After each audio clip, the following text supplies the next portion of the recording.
Hello everyone, welcome to my channel. I am here to help you today.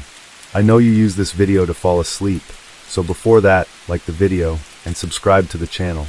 Also, where are you from and what time are you watching? Now get comfortable and relax. Case 1. Investigation in Phoenix, Arizona.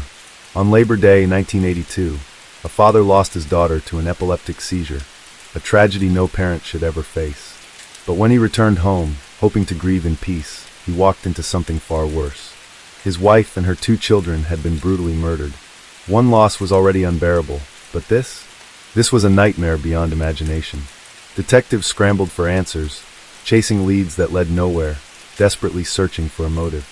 But as the years passed, the case went cold. Now, more than 42 years later, 2 chilling questions remain. Who slaughtered Valerie and her little girls? And why? When people hear about an unsolved murder from more than 40 years ago, it's easy to assume the case is lost to time.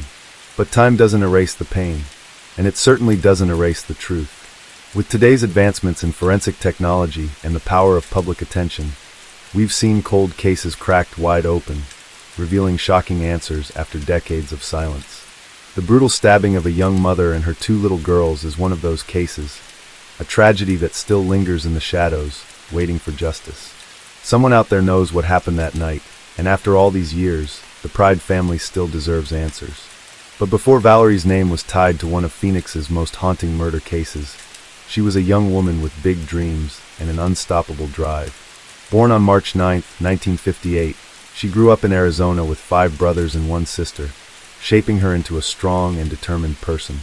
She attended South Mountain High School, where she was known for her intelligence and ambition. After graduating, she set her sights on Arizona State University, determined to build a better future for herself. But Valerie wasn't just a student. She was also in love. In high school, she started dating a young man named Jimmy Pride. Their relationship blossomed, and in 1974, they got married. Just 1 year later, they welcomed their first daughter, Shantia. Then in 1977, their family grew again, when Valerie gave birth to their second daughter, Dwana. Even as a young mother, Valerie refused to let go of her ambitions. She had dreams of becoming an electrician, an industry dominated by men at the time, and she wasn't about to let anything stand in her way. Around the time Dwana was born, she landed an apprenticeship, co-sponsored by the Electrical Workers Union, a rare and competitive opportunity. But Valerie didn't just enter the field. She made history. She became the first black female electrician to work at the Palo Verde nuclear plant, breaking barriers while raising 2 small children. As you can see, her life was a balancing act, juggling motherhood, work, and the pressures of being a pioneer in her field. But despite her accomplishments, Valerie's personal life wasn't without struggles. She and Jimmy's marriage eventually came to an end, leading to a divorce. Still, she remained focused on her career and her children, determined to provide them with the best life possible. After her divorce, Valerie found love again with a man named Ben Daniels, a co-worker at the nuclear plant. He also had children from a previous relationship, and as their bond deepened, they began planning a future together. But beneath the surface, their relationship wasn't as perfect as it seemed. Valerie's sister, Vicky, later shared in an interview with ABC5 in Phoenix that there were things in Ben's past that cast a shadow over his relationship with Valerie. She didn't go into detail, but she did say that Ben would often reassure Valerie that he had everything under control. Whatever those issues were, they didn't seem to stop Valerie from moving forward with their relationship. She trusted him. She believed in their future. And soon they were taking a major step together. In 1982, Valerie and Ben decided to buy a house, an exciting milestone for any couple. They settled on a newly built Spanish-style home in the South Mountain area of Phoenix, a place where they hoped to build a fresh start. At the same time, Valerie was entering the final year of her electrician apprenticeship. She was on the verge of a breakthrough. Her career was taking off. She had found love again after her divorce, and now she had a new home where she and her daughters could create new memories. Everything seemed to be falling into place. But sometimes, the most promising moments in life can be shattered in an instant. Just weeks after moving into their new home, tragedy struck in the most unexpected way. Labor Day weekend of 1982 started like any other holiday for Valerie and her daughters. It was meant to be a day of rest, family time, and simple joys. But by Monday, September 6th, what began as a normal day took a devastating turn. Around 4 o'clock in the afternoon, Ben received a phone call that no parent ever wants to get. His 9-year-old daughter from a previous relationship had suffered an epileptic seizure while taking a bath. According to reports, the child's mother had been supervising her but briefly stepped away. In those few moments, the little girl had a seizure and slipped beneath the water. She was rushed to the hospital where doctors fought to save her, but by the time Ben arrived, it was too late. His daughter had been pronounced dead. While Ben was at the hospital, grappling with this unimaginable loss, Valerie and her daughters remained at home completely unaware of what had just happened. In an era before cell phones, there was no quick way for Valerie to reach Ben, no way to check in or ask what was happening. She could only wait for him to call. Now what exactly transpired in the Pride home during those next few hours remains a mystery. But what we do know is that at around 9:30 that evening, Valerie spoke on the phone with Ben's brother. That call would be the last known contact she ever had with anyone outside of her home. Over the years, reports have varied about who exactly Valerie was speaking to on the phone that night. Some sources claimed it was a friend, while others believed she was talking to her brother. However, in a more recent interview, Valerie's sister, Vicky, clarified that she was actually on the phone with Ben's brother. According to him, their conversation lasted about 10 minutes. It's likely that he was updating Valerie on what was happening at the hospital with Ben's daughter, but then something interrupted their call. Someone knocked on Valerie's front door. She told Ben's brother that she had to hang up to answer it since Ben wasn't home, and that was the last time anyone heard from her. Neither Valerie nor Ben's brother could have known that this would be the final conversation she would ever have. At around 10 p.m., after spending hours at the hospital, Ben finally returned home, emotionally drained, devastated by the loss of his daughter, and likely just wanting to rest. But as he approached his house, something felt off. The front door was slightly open. That wasn't normal, especially not in the Arizona summer heat, when people kept their doors shut to keep the cool air inside. Cautiously, Ben pushed the door open and stepped inside, and what he found was beyond his worst nightmares. Blood everywhere. On a quiet street in South Phoenix, Valerie Pride and her 2 daughters, Shonita and Duena, were murdered. They were brutally, repeatedly stabbed inside their living room in very close proximity. His 2 stepdaughters, 8-year-old Shansha and 4-year-old Duena, lay lifeless in the living room, their small bodies covered in blood. They had been brutally murdered. Just a few feet away, near the kitchen, Valerie was also dead, her body drenched in blood. The home they had just moved into, the place where they had hoped to build a new life, had become the scene of an unspeakable massacre. Ben's screams pierced the night. Overcome with horror, he collapsed, wailing so loudly that neighbors rushed outside, trying to understand what was happening. It was they who called the police, as Ben was too inconsolable to do anything but grieve. For any parent, losing a child is a pain that words cannot describe. But to lose a child and then return home to find your entire family slaughtered, it was unfathomable. When the police arrived, even seasoned officers struggled to process what they were seeing. Many described it as the most horrifying crime scene they had ever encountered. Blood covered the floors, the walls. It was everywhere. One detective, speaking to the Arizona Republic, described it simply. "My God, it's terrible in there. There are stabbings everywhere. Stabbings are already some of the most violent types of murders, but when children are involved, the horror is magnified." The 2 little girls were found huddled together in the living room near a love seat. They were still in their pajamas, meaning they had likely been preparing for bed when the attack happened. Valerie, on the other hand, was found in the dining area, close to the kitchen. Her body was just feet away from the back door, as if she had been trying to escape. All 3 victims had been stabbed multiple times. Reports later revealed that one of the girls had been brutally mutilated. Strangely, there were no signs of forced entry. This meant that the killer had either been invited in or had somehow entered without breaking in. It wasn't until police learned about the knock on the door during Valerie's last phone call that they began piecing together a chilling possibility. Whoever had knocked that night may have been the person responsible for this unimaginable crime. And just as disturbingly, the murderer hadn't lingered in the house. Investigators determined that after the killings, the suspect had escaped through the back door and jumped over the fence, disappearing into the night. Now, the killings were initially thought to be a robbery gone wrong, but that theory was quickly shattered. There was no sign of forced entry, no stolen belongings, nothing to suggest a break-in. Instead, what lay before them was a scene of unimaginable carnage. Someone had entered that house with one purpose, and that is to kill. But who would want to murder a young mother and her little girls in such a savage manner?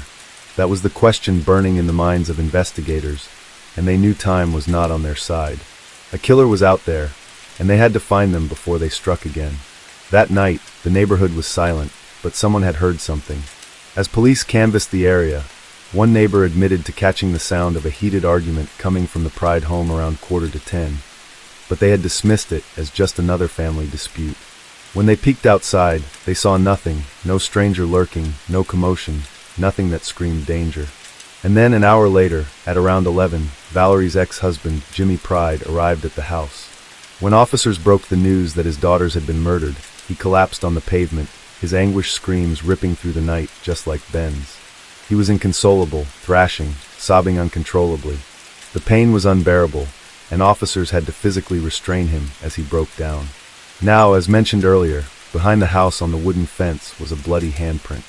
It was undeniable proof that the murderer had escaped by scaling the fence, vanishing into the darkness, slipping through the yard of an abandoned home nearby.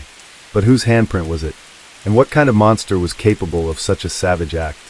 The investigation took an even darker turn when detectives realized the Pride family had only recently moved into the neighborhood. They had been there for just a few weeks, barely long enough to make friends, let alone enemies. No one truly knew them, and yet someone had wanted them dead. Desperate for answers, detectives shifted their focus to Valerie's life, digging into her social circles, family ties, and any hint of an enemy in the shadows. But the deeper they searched, the more unsettling the truth became, because there was nothing. Valerie had no history of conflicts, no bitter feuds, no past that suggested a violent end. She was a devoted mother, living an ordinary life. And yet, someone had shattered that life in the most gruesome way possible. Then came the autopsy results, confirming that all 3 victims had been stabbed multiple times. The attack was frenzied, brutal, but there was one detail that stood out. None of them had been sexually assaulted. That ruled out one possible motive, but it didn't bring them any closer to the truth. With every passing day, the case grew colder, the unanswered questions piling up, and naturally, the town was gripped by fear. On September 10th, 1982, Valerie and her daughters were laid to rest, but their funerals were anything but peaceful. A dark cloud hung over the community, a terrifying realization that a killer was still out there, walking free. Then, detectives uncovered a bizarre lead. A month before the murders, Valerie and her husband Ben's home had been broken into. At first, it seemed like a standard burglary, but the details were anything but normal. The intruder hadn't just ransacked the house, they had slashed the waterbed in the couple's room. Even more disturbingly, they had taken Valerie's clothes and dumped them into the water. It was personal. This wasn't a thief looking for valuables. This was someone with a grudge, someone who wanted to send a message. Could this have been a warning? Had Valerie unknowingly crossed paths with someone dangerous? Investigators desperately tried to connect the dots, but once again, the case hit a dead end. Whoever had done it had vanished without a trace. As months passed, promising leads turned to dust. Hundreds of tips poured in, each offering the hope of a breakthrough, but none led detectives any closer to the truth. The case, once burning with urgency, began to grow cold, and as it did, the rumors started. Whispers spread through the town, theories emerging like shadows in the night, but one stood out among the rest, a chilling suggestion that the murders might be connected to the tragic death of Ben's daughter. Some believed Valerie and her daughters had been killed as part of a twisted act of revenge. Ben's 9-year-old daughter had died under tragic circumstances, and some speculated that someone blamed Valerie. But when investigators revisited the case, the truth was clear. The child had suffered an epileptic seizure and drowned. The autopsy confirmed it. There was no evidence of foul play, no reason to believe her death had been anything more than a devastating accident. But still, the rumors persisted, feeding the town's paranoia. As the 1-year anniversary of the murders approached, detectives found themselves no closer to solving the case than when they had first begun. The brutal slaying of Valerie and her daughters had shaken the whole town to its core, yet despite relentless efforts, investigators were still chasing shadows. A reward of $2,000 was being offered by the union Valerie worked for, along with the silent witness program, but not a single lead had brought them closer to the truth. Then, in August of 1983, the case took a shocking turn. Police announced an arrest. This news sent a ripple through the town, raising hopes that justice was finally within reach. But what stunned everyone even more was the suspect. a 14-year-old high school student. Detectives also revealed that they were also searching for two additional suspects, another juvenile and an adult, whom they believed had played a role in the murders. The Arizona Republic newspaper reported that police suspected the killings were an act of revenge for the death of Ben's daughter, a theory that had once been whispered about but never confirmed. The arrested teenager was allegedly a relative of the little girl who had died. Could someone have blamed Valerie for the child's death? Had resentment festered into something dark and violent? The very thought was horrifying, but the theory itself raised more questions than answers. If Ben's daughter's death had been ruled an accident, why would someone hold Valerie responsible? And if revenge was truly the motive, why murder her daughters as well? It didn't make sense. Even the investigators had their doubts. But just as quickly as it seemed they had found a motive, the case fell apart. Within 24 hours of the arrest, the 14-year-old was released. The district attorney refused to press charges, stating that more investigation was needed. Whatever evidence detectives had, it wasn't strong enough to hold up in court. The other two potential suspects? Never arrested. No charges. No answers. And just like that, the case that had briefly flickered back to life went cold once again. 2 years after this, a neighbor made a startling discovery. A knife buried in a backyard.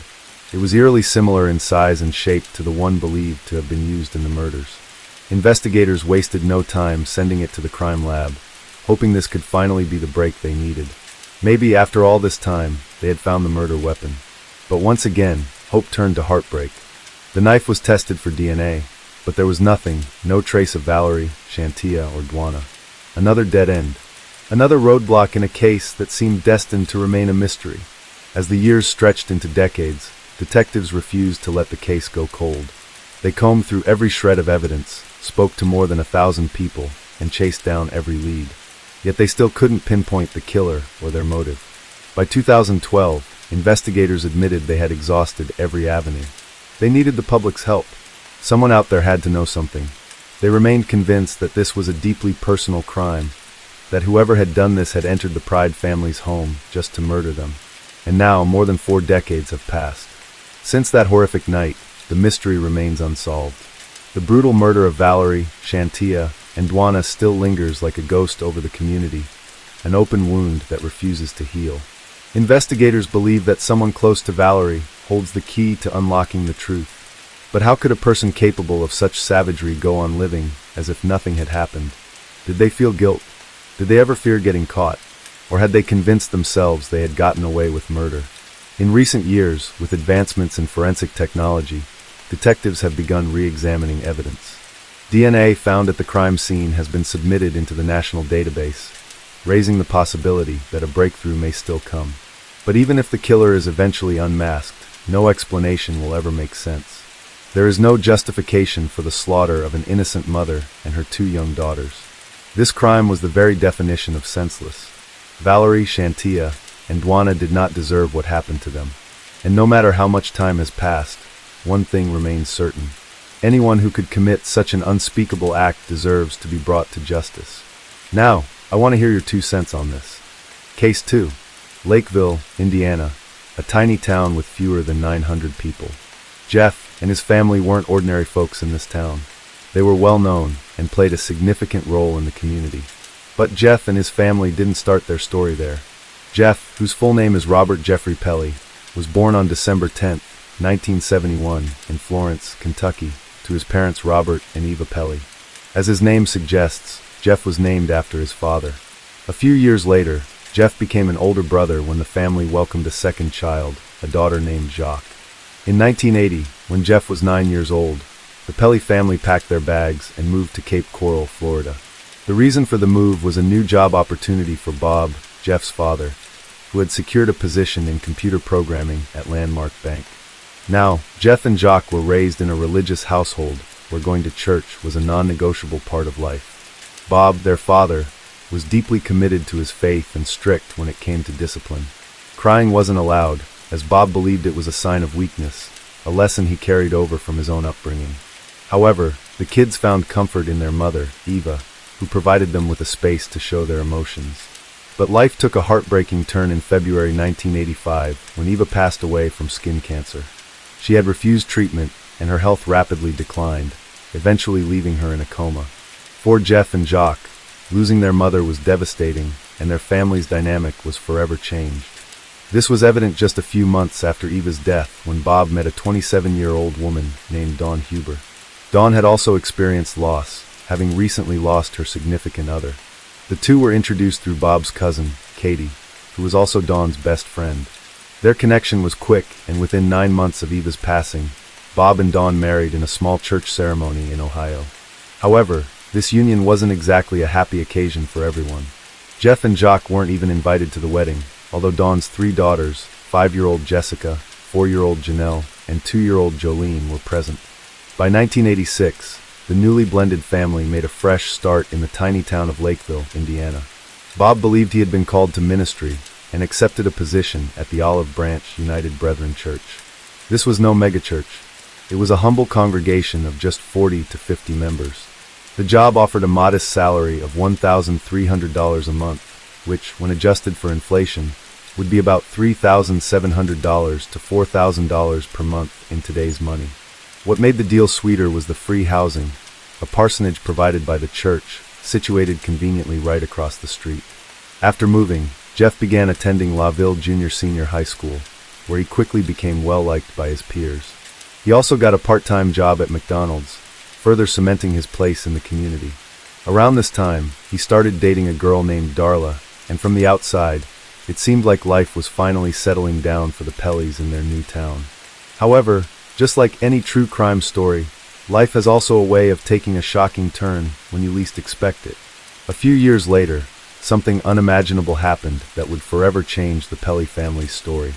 On Sunday, April 30th, 1989, Dave, a member of the Olive Branch United Brethren Church, was responsible for making sure everyone showed up for the service on time. At around 9:15 in the morning, he noticed something unusual.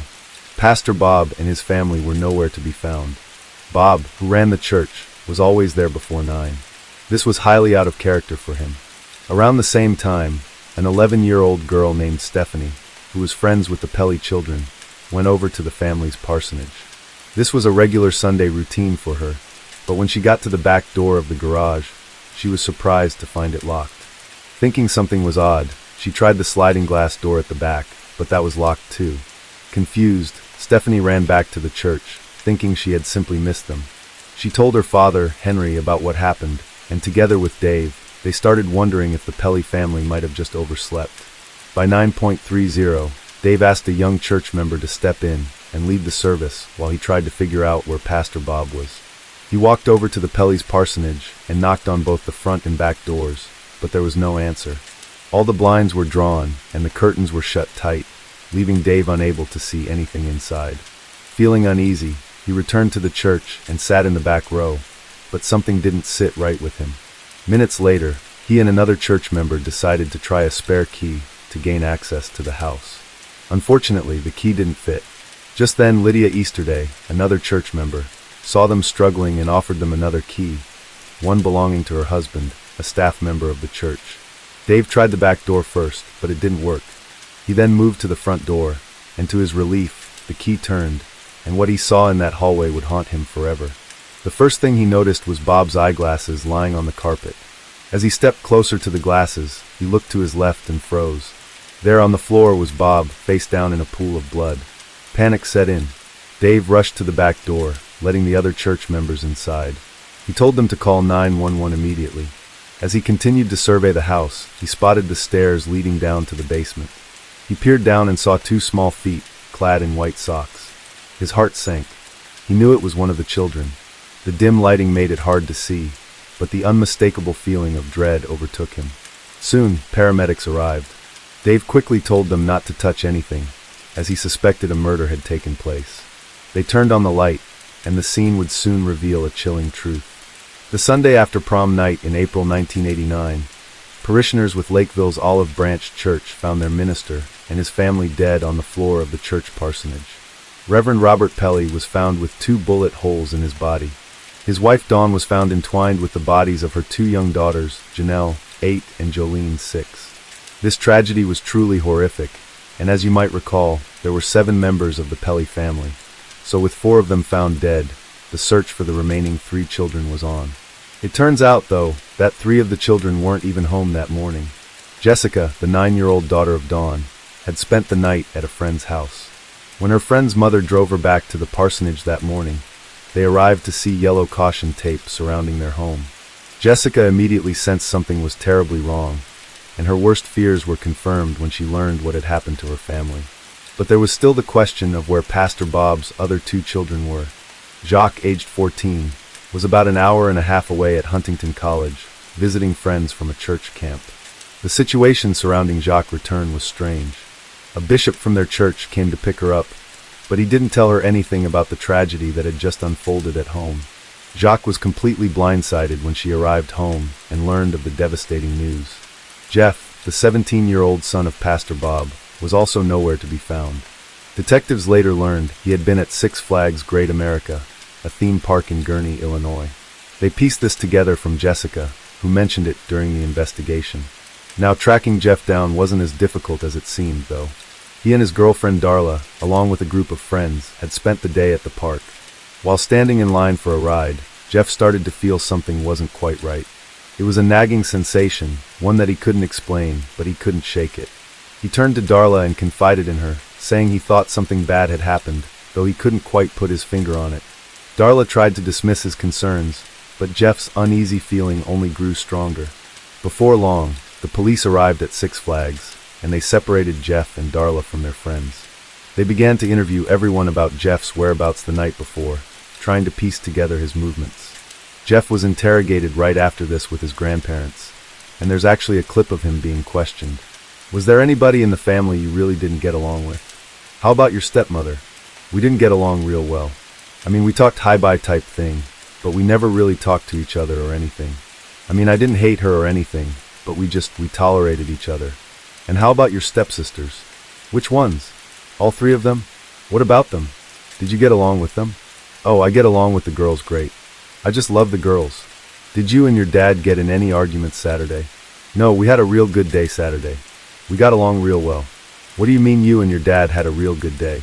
Saturday we didn't argue at all. He said that I'd been doing a pretty good job of shaping up and everything. So do you know who killed your mother and father? Or your father and... No, I really don't. I don't know who would want to. Did you have anything to do with it? No, I didn't. Me and my father didn't get along sometimes. Sometimes I'd be really upset with him. But we always worked things out. As you can tell from the clip, the tension in the air was palpable. Right from the start, the police were cautious around Jeff, and their suspicion was undeniable. It was clear to them that something wasn't adding up, and they began to focus their attention on him. The reason for their suspicion? According to the investigators, Jeff's relationship with his family was anything but simple. By the way, I post true crime and new cases here every week. So if that sounds like your kind of thing, please consider subscribing. It helps a lot. As it turns out, when Bob and Dawn married, Bob had hoped that Jeff and Jacques, his children from his first marriage, would accept Dawn as their new mother. But that was a lot to ask, especially since their real mother had passed away less than a year earlier. For Jeff and Jacques, moving on from their mother was impossible. They couldn't just forget her, and that resistance created a rift in the family that would only deepen over time. To make matters worse, Jeff and Jacques didn't agree with the way Dawn was raising her daughters. The differences in parenting styles caused friction at home, and Jeff, in particular, was growing more distant from his father and the new family dynamics. According to their neighbors, Jeff had become something of an outcast within his own family. He didn't fit in, and it seemed like he was always on the outside looking in. But that wasn't all. 6 weeks before the tragic events, Jeff found himself in serious trouble. He was arrested for stealing CDs and cash from a neighbor named John. The crime itself was bad enough, but the aftermath was even more telling. John chose not to press charges, but instead, they worked out a deal. This, however, didn't sit well with Bob. His anger was palpable, and as a form of punishment, Bob decided that Jeff wouldn't be allowed to attend prom.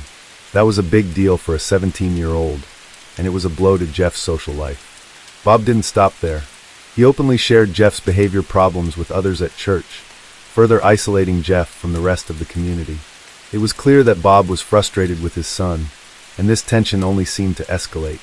To add insult to injury, Bob even took matters into his own hands by removing some of Jeff's belongings from his car, including his car keys.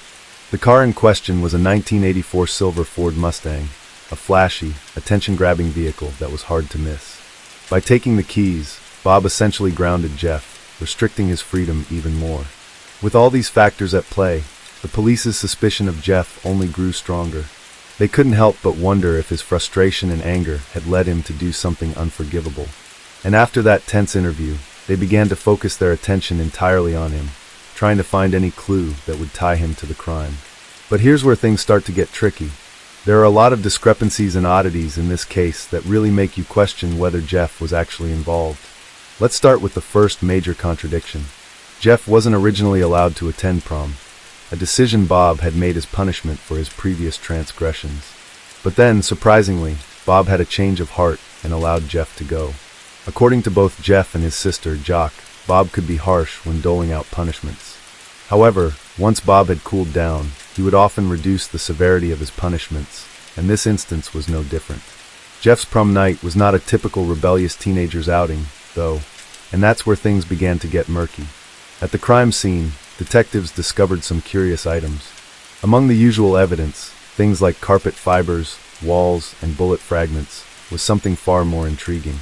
A set of keys was found in a trash barrel outside the house, but it wasn't just any set of keys. Attached to them was a heart-shaped locket, and inside the locket was a photo of a man and a woman. Strangely, the investigators paid little attention to this, and they didn't even photograph the item for evidence. What could this locket mean? Who were the people in the photo? These questions were left unanswered, adding to the growing list of oddities. Other peculiarities emerged as well. On Jeff's bed, they discovered a photo book filled with pictures of his life from the first 7 years. At first, this seemed like a normal childhood album, but as time went on, it became an odd clue. It was as though Jeff had been looking back on his early memories, particularly when his mom was still alive, and his dad wasn't remarried. Could this have stirred up intense emotions that led to the violence? The police also found a load of laundry in the house, freshly washed that same day, and it only contained Jeff's clothes. This raised suspicions. Was Jeff trying to cover up something? Some speculated that he might have been revisiting his memories when he lost control, perhaps in a fit of rage, and murdered his family before quickly cleaning up. But there was something much more puzzling that wasn't found at the crime scene. Despite the brutal killings, there was no sign of the weapon that caused all the destruction. There was number 20 gauge shotgun, no shell casings, and no indication of where the weapon had gone. The Pelly family had indeed owned a Mossberg 520 gauge shotgun, which Bob had purchased in December 1987.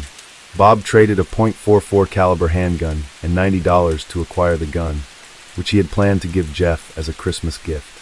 But by the time the authorities arrived at the scene, the shotgun was missing. Even more strange was the fact that it wasn't included in the list of evidence, and no one could explain where it had gone. Keep this in mind, because this missing gun would become a key detail in the mystery later on. And to understand the timeline better, let's rewind to the day before the murders, on April 29, 1989. At first, everything seemed ordinary. Jeff worked a morning shift at McDonald's, and later that day his father, Bob, stopped by a gun store owned by Steve Diller. Bob didn't buy anything, but he spent some time talking with the owner. Afterward, he picked Jeff up from work, and they headed home to the parsonage. It was well known that Bob had recently picked up a hobby, photography. On that particular day, he had scheduled a photo session with several couples, a task he was excited about. Eyewitness accounts would later place Bob at the parsonage before the tragic events unfolded. The window of time in which the family was likely killed was incredibly short, only about 15 minutes, between 5:10 and 5:25 in the evening. A couple, Kim and David, were some of the last people to see the family alive. They had just finished taking photos with Bob, and were leaving the house around 5 o'clock. Another man, Matt Miller, drove by the parsonage at 5:15 and noticed Jeff's Mustang still parked in the driveway. However, when Kim and David passed by again at 5:30, the scene had dramatically changed. Jeff's car was gone, and the family was nowhere to be seen. Meanwhile, another couple, Crystal and her date, had a scheduled photo session with Bob and his daughters at Crystal's house. But when Bob and the girls didn't show up at the agreed time, Crystal grew concerned. She decided to go over to the parsonage herself. When she arrived with her date, they knocked on the doors, but no one answered. All the cars were parked in the driveway, except for Jeff's Mustang, which was missing. Based on these accounts, It seemed clear that Jeff's car was gone by 5:30 p.m., which would have been after the murders had occurred. However, some eyewitness accounts didn't quite match up. Kurt Schaefer, a friend of Jeff's, and his cousin Ken, saw Jeff leave the parsonage between 4:45 and 5 o'clock. Kurt even recognized the distinct sound of Jeff's Mustang. Lewis, another neighbor, also saw Bob around 5 o'clock, talking to a man in a black pickup truck. Bob was holding a shovel, and although Lewis waved at him, he seemed distracted. Who was this man in the black truck? No one knew. But perhaps the most crucial sighting came from Dennis, a gas station clerk. Dennis was working at an Amaco station just 6 minutes from the parsonage. At 5:17 in the evening, he saw Jeff pull in with his Mustang. Jeff was under the hood of his car, wearing a black Hawaiian shirt and blue jeans. Dennis remembered the time clearly because his shift was supposed to end at 5, but his replacement was late. At 5:20, Jeff entered the store and used the phone to call his girlfriend, Darla. He told her his car was idling too high and that he was running late. After the call, Jeff returned outside to continue working on the car. By 5:37, Jeff left the gas station and Dennis clocked out for the day. From these accounts, if the Pelly family was indeed murdered between 5:10 and 5:25 p.m., it seemed clear that Jeff had no involvement. Moving on, Jeff later went to his friend Lynette Greer's house around 5:45 p.m., a visit confirmed by his girlfriend, Darla. The two, along with Lynette and her date, went to the Emporium restaurant at 6:15 p.m. to meet more friends. At the restaurant, everyone said Jeff appeared perfectly normal, chatting, laughing, and enjoying the evening like any teenager. Later that night, Jeff attended prom and afterward went bowling. Witnesses at both events described him as calm and collected, seemingly unaffected by the horrific events that had occurred just hours before, if he were indeed involved. He spent the night at a friend's house and went to Six Flags the next morning, carrying on as though nothing had happened. The police questioned everyone who had been with him that day, but no evidence connected him to the murders. His whereabouts were accounted for, and no clues tied him to the crime. As a result, the case went cold, and attention shifted away from Jeff. Over the years, the surviving children, including Jeff, grew up. He and his girlfriend went off to college, while his sisters went to live with their grandparents and in foster care. Unfortunately, Jeff's relationship didn't work out, and he eventually moved back to Lakeville. However, his return to his hometown was anything but easy. Since the murders, most people still viewed him with suspicion, pointing fingers at him as the prime suspect. The constant whispers and judgment weighed heavily on him, and as a result, Jeff decided to leave Lakeville behind for a fresh start. Seeking a new beginning, Jeff relocated to Fort Myers, Florida, where he started working in the credit bureau business owned by a longtime family friend, Philip Hawley. The Hawley family welcomed him as one of their own, and Jeff eventually married Philip's niece, Kim. It seemed like life was moving forward for Jeff, and for a while, things appeared to settle down. However, the shadow of the past was never far behind. Years after the tragic deaths of his family, Jeff and his sisters were each left inheritance money from their parents' estate. Jeff was set to inherit $48,000, while his sisters would receive $65,000 each. But there was a catch. They couldn't access the funds until they turned 23. Desperate for the money, Jeff became fixated on getting his hands on it sooner, and he came up with a plan. He told a story about having skin cancer and needing surgery. To make it seem real, he even forged medical papers. But his plan didn't work. The names on the documents didn't match the hospital staff, and it became clear he was lying. The FBI, who had been investigating the Pelly family case, got involved. They tracked Jeff down for trying to deceive them. In the end, Jeff was charged with wire fraud. He didn't go to prison, but he was sentenced to probation. The charge was a lighter one, but it still made his reputation even worse. After all the trouble with the fraud charges, Jeff shifted his focus to something else: computers. He managed to land a job as an international consultant for the well-known company IBM. Things seemed to take a turn for the better.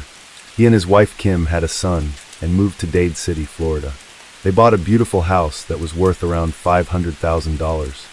For a while, it seemed like Jeff was finally rebuilding his life. However, things weren't as perfect as they appeared on the surface. In 1997, Jeff and Kim filed for divorce, though they later reconciled and got back together. Despite all this, the shadow of the Pelly family murders still followed Jeff wherever he went, leaving him with a tarnished reputation that wouldn't go away. By the year 2000, the county prosecutor in Lakeville had changed. A new prosecutor named Chris Toth took over. He was determined to reopen cold cases, hoping to bring justice to victims like the Pelly family. He put together a fresh team of investigators and assigned Detective Craig Whitfield to take charge of the case. Craig's first step was to track down Jeff's two surviving sisters, Jack and Jessica. Jessica, the only surviving child of Dawn, who now goes by the name Jessie, had been disconnected from the rest of the family for years. She had spent a lot of time in foster care and struggled with substance abuse. By the time Craig interviewed her, Jessie had 2 children of her own, and she wasn't really in touch with her siblings anymore. During their conversation, Jessie revealed something shocking. She had once believed her father, Bob, was responsible for the murders.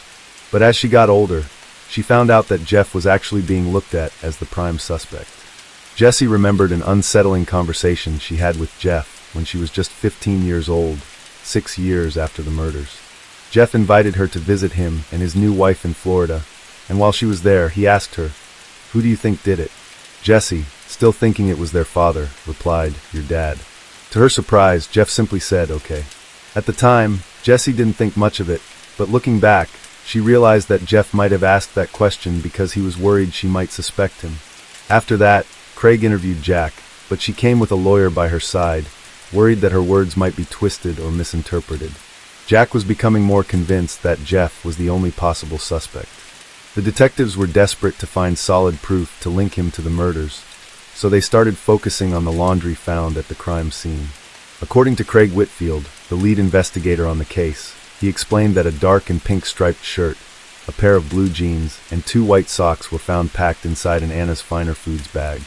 Inside one of the pockets of the jeans, the FBI discovered 34 coins and $1, which added up to a total of $1.50, along with a receipt from Anna's grocery store. Craig believed that the jeans being found in the washer was suspicious and could be probable cause to arrest Jeff. He thought that Jeff had likely left the money and receipt in the jeans because he was distracted and in a rush to take them off, forgetting they were there. However, a pair of blue jeans was never found in the washing machine, only a shirt and socks. In fact, not a single detective or officer involved in the case ever said they personally handled a pair of blue jeans. Jeff was wearing blue jeans when he went to Lynette's house before prom, so it was strange that they weren't found. Another issue raised was that no officer ever went to Anna's grocery to confirm whether Jeff had been there. No one came forward to say they had personally seen him there. It seemed likely that the jeans were never washed and were not found in the washing machine with the shirt and socks. Instead, Jeff's clothes that were found in the back of his Mustang, including a Hawaiian shirt, may have been mixed with the other evidence. Craig then wrote up a probable cause statement for Jeff's arrest, and the newly elected prosecutor approved the warrant on August 10, 2002. 13 years after Jeff's family was brutally taken from this world, he was arrested on 4 counts of first-degree murder. Craig, accompanied by a SWAT team, went to surround Jeff's house, but he wasn't home. Jeff, now 30 years old, was in Los Angeles after returning from a work trip to Australia. While at the airport, Customs detained him because a warrant for his arrest had been issued. Jeff was now going to fight a battle in court, and his apparent motive was that he wasn't allowed to go to prom. Jeff's sister Jacques and his wife Kim found a defense attorney named Alan Baum. Alan had never heard of the case before, but he agreed to take on Jeff's defense. His first move was to try to get Jeff bond, but this wasn't successful because Jeff was considered a flight risk. From 2003 to 2006, there were multiple delays in the trial. Alan kept trying to get the case thrown out, arguing that Jeff's right to a speedy trial had been violated. Jeff was eventually released on bond for most of 2005. In 2006, it was finally time for the trial. The lead prosecutor, Frank Schaefer, argued that Jeff was responsible for the murders, even though there was almost no concrete evidence linking him to the crime. Alan, on the other hand, argued that the police investigation had been flawed and they had focused too much on Jeff without considering other possibilities. Both of Jeff's remaining siblings, Jacques and Jessie, took the stand, and they had different things to say. Jessie testified that she had seen the 20-gauge shotgun hanging in her parents' bedroom before she left for her sleepover, but Jacques said that the shotgun had been removed the year before, along with all other firearms in the house. Jeff had mentioned this during his police interrogation as well, explaining that their father, Bob, decided to get rid of the firearms in the house because he didn't think Jeff was safe around them. Bob had given the guns to a man named Thomas Kebb. Thomas had stored a bag containing the shotgun, a rifle, and a pistol at his in-laws' house in their basement. The strange part was that investigators never spoke to Thomas or asked for the guns. Alan, the defense attorney, chose not to use Thomas as a witness because he believed that Jeff's mental state during that time might have influenced the jury's decision. On the other hand, the prosecution didn't want to call Thomas because they feared it would weaken their case against Jeff. Additionally, Jessie testified that her mom told her Jeff was going to Six Flags Great America, which Alan believed could raise doubts about Jeff's involvement, as it seemed like he had permission to go to prom, so why would he kill his family? Additionally, remember Dave, the man who first discovered the crime scene? Initially, he said the blood at the scene was still wet, implying the deaths had happened not long before. But when Dave testified in 2006, he switched his story, saying the blood was actually dry. There were also wet washcloths found nearby, and Alan, Jeff's lawyer, brought in an expert to show that washcloths would have been dry after about 12 hours. However, because the experiments were conducted in Arizona, the court didn't accept the results. Even more suspicious, no blood traces were found on Jeff's jeans, and Alan argued that Jeff wouldn't have had enough time to carry out the crime in under 15 minutes. After all, Jeff was just 17 years old at the time. Most teens wouldn't have been able to clean up a crime scene that quickly, especially since, according to everyone who knew him, Jeff didn't act strangely after those minutes. Another piece of strange evidence came from Bob's stomach, where they found popcorn kernels. Jacques, Jeff's biological sister, testified that Bob had a habit of eating popcorn every night between 7 and 8 p.m., usually after he put the girls to bed. In fact, a bowl of popcorn was found on Bob's desk, suggesting he had time to make and eat it before the crime took place. There were also 2 different types of shotgun shells found at the scene, plastic and paper, leading Alan to suggest that either 2 shooters or 2 different shotguns were involved. On top of that, the Mossberg 500 shotgun found in the Pelly house could only hold 5 rounds, but 6 shots were fired, casting more doubt on Jeff being the sole perpetrator. Now, Jeff never took the stand in his defense, as his lawyers believed it would be too risky. On July 22, 2006, he was convicted on all charges, and on October 17, he was sentenced to 160 years in prison. Some, like Jeff's stepsister Jessie, felt relieved by the conviction, but the story didn't end there. A new lawyer, Francis Watson, has been tirelessly working to prove that Jeff was wrongfully convicted. Watson has uncovered evidence that Jeff's original lawyer, Alan, didn't do his job properly during the trial. He believes the prosecution lied about the jeans, claiming they had been washed when they weren't, and that the lack of blood on Jeff supports his innocence. Watson also argues that Jeff's right to a speedy trial was violated, adding another layer to the case. A major new twist in the case involves Bob's connection to a man named Philip Hawley, who also had ties to Jeff when he left Lakeville. In fact, Philip may be the reason Bob and his family were tragically killed. Bob worked at Landmark Bank in Florida, and had a close working relationship with Philip, who was Bob's supervisor. Philip was deeply involved in handling large financial transactions at the bank, and it turns out Bob discovered some serious financial fraud happening among his closest friends.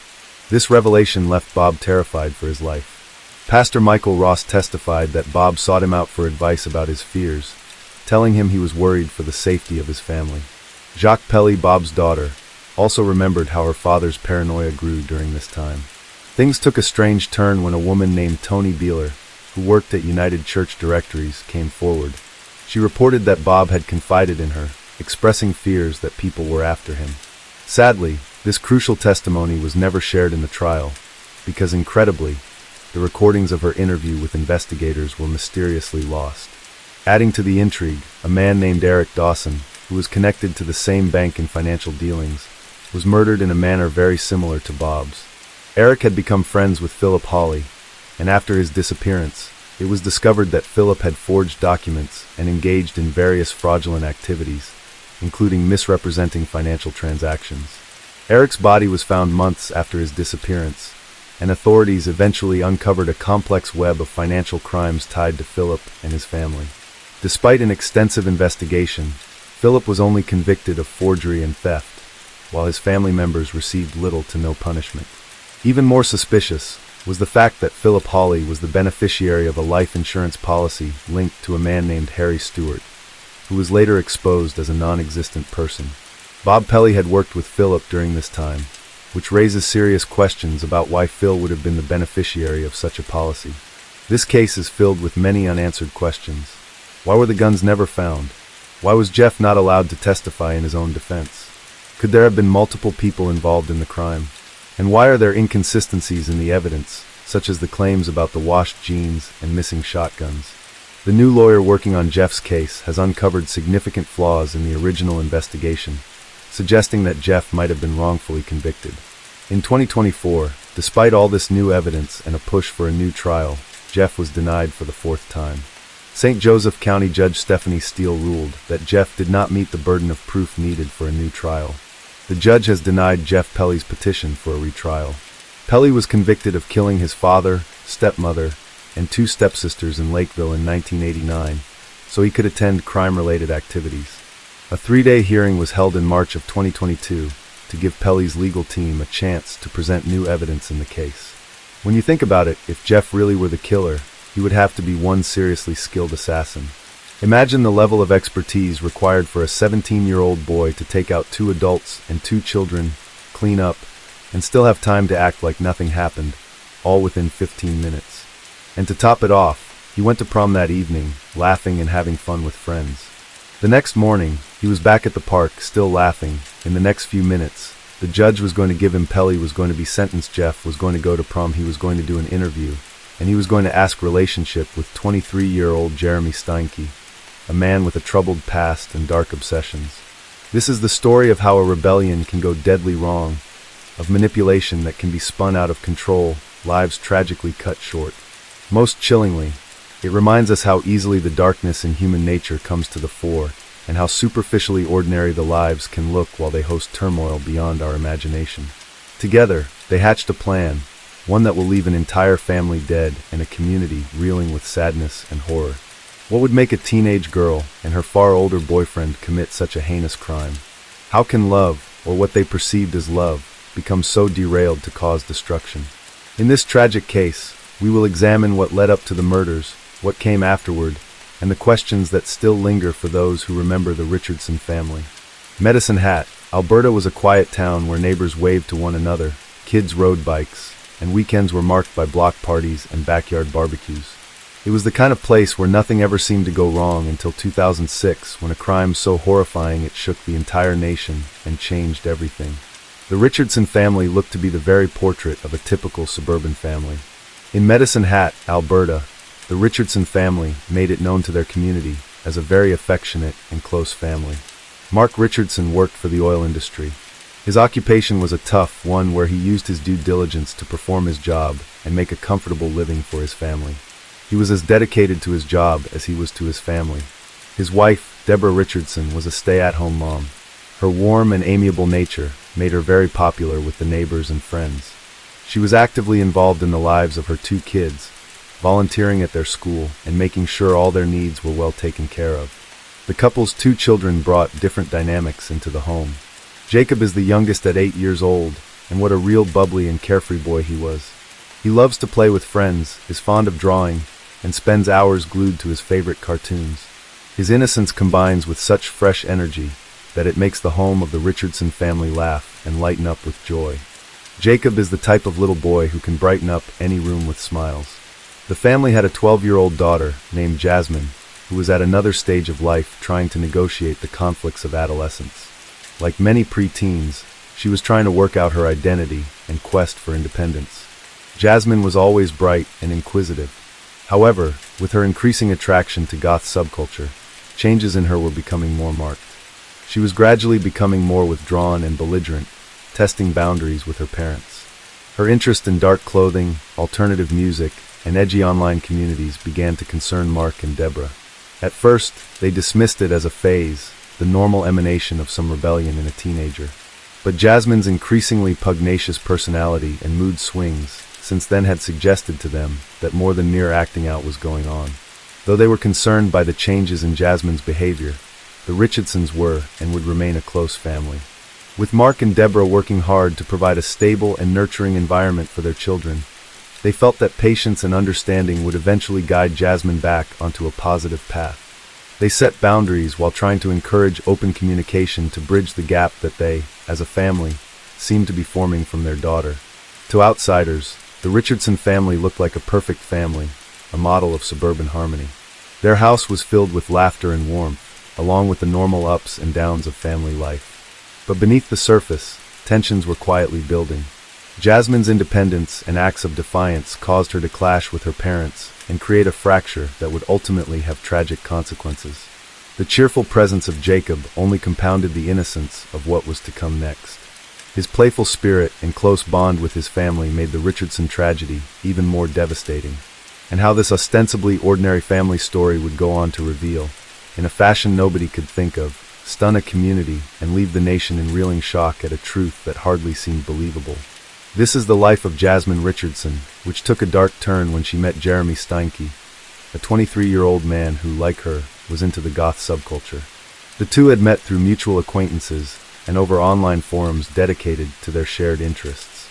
It wasn't long before their connection really heated up, fueled by a common impulse for transgressive thrill-seeking and an attraction to the darker elements of life. What was most alluring to Jasmine was Jeremy's theatrical character.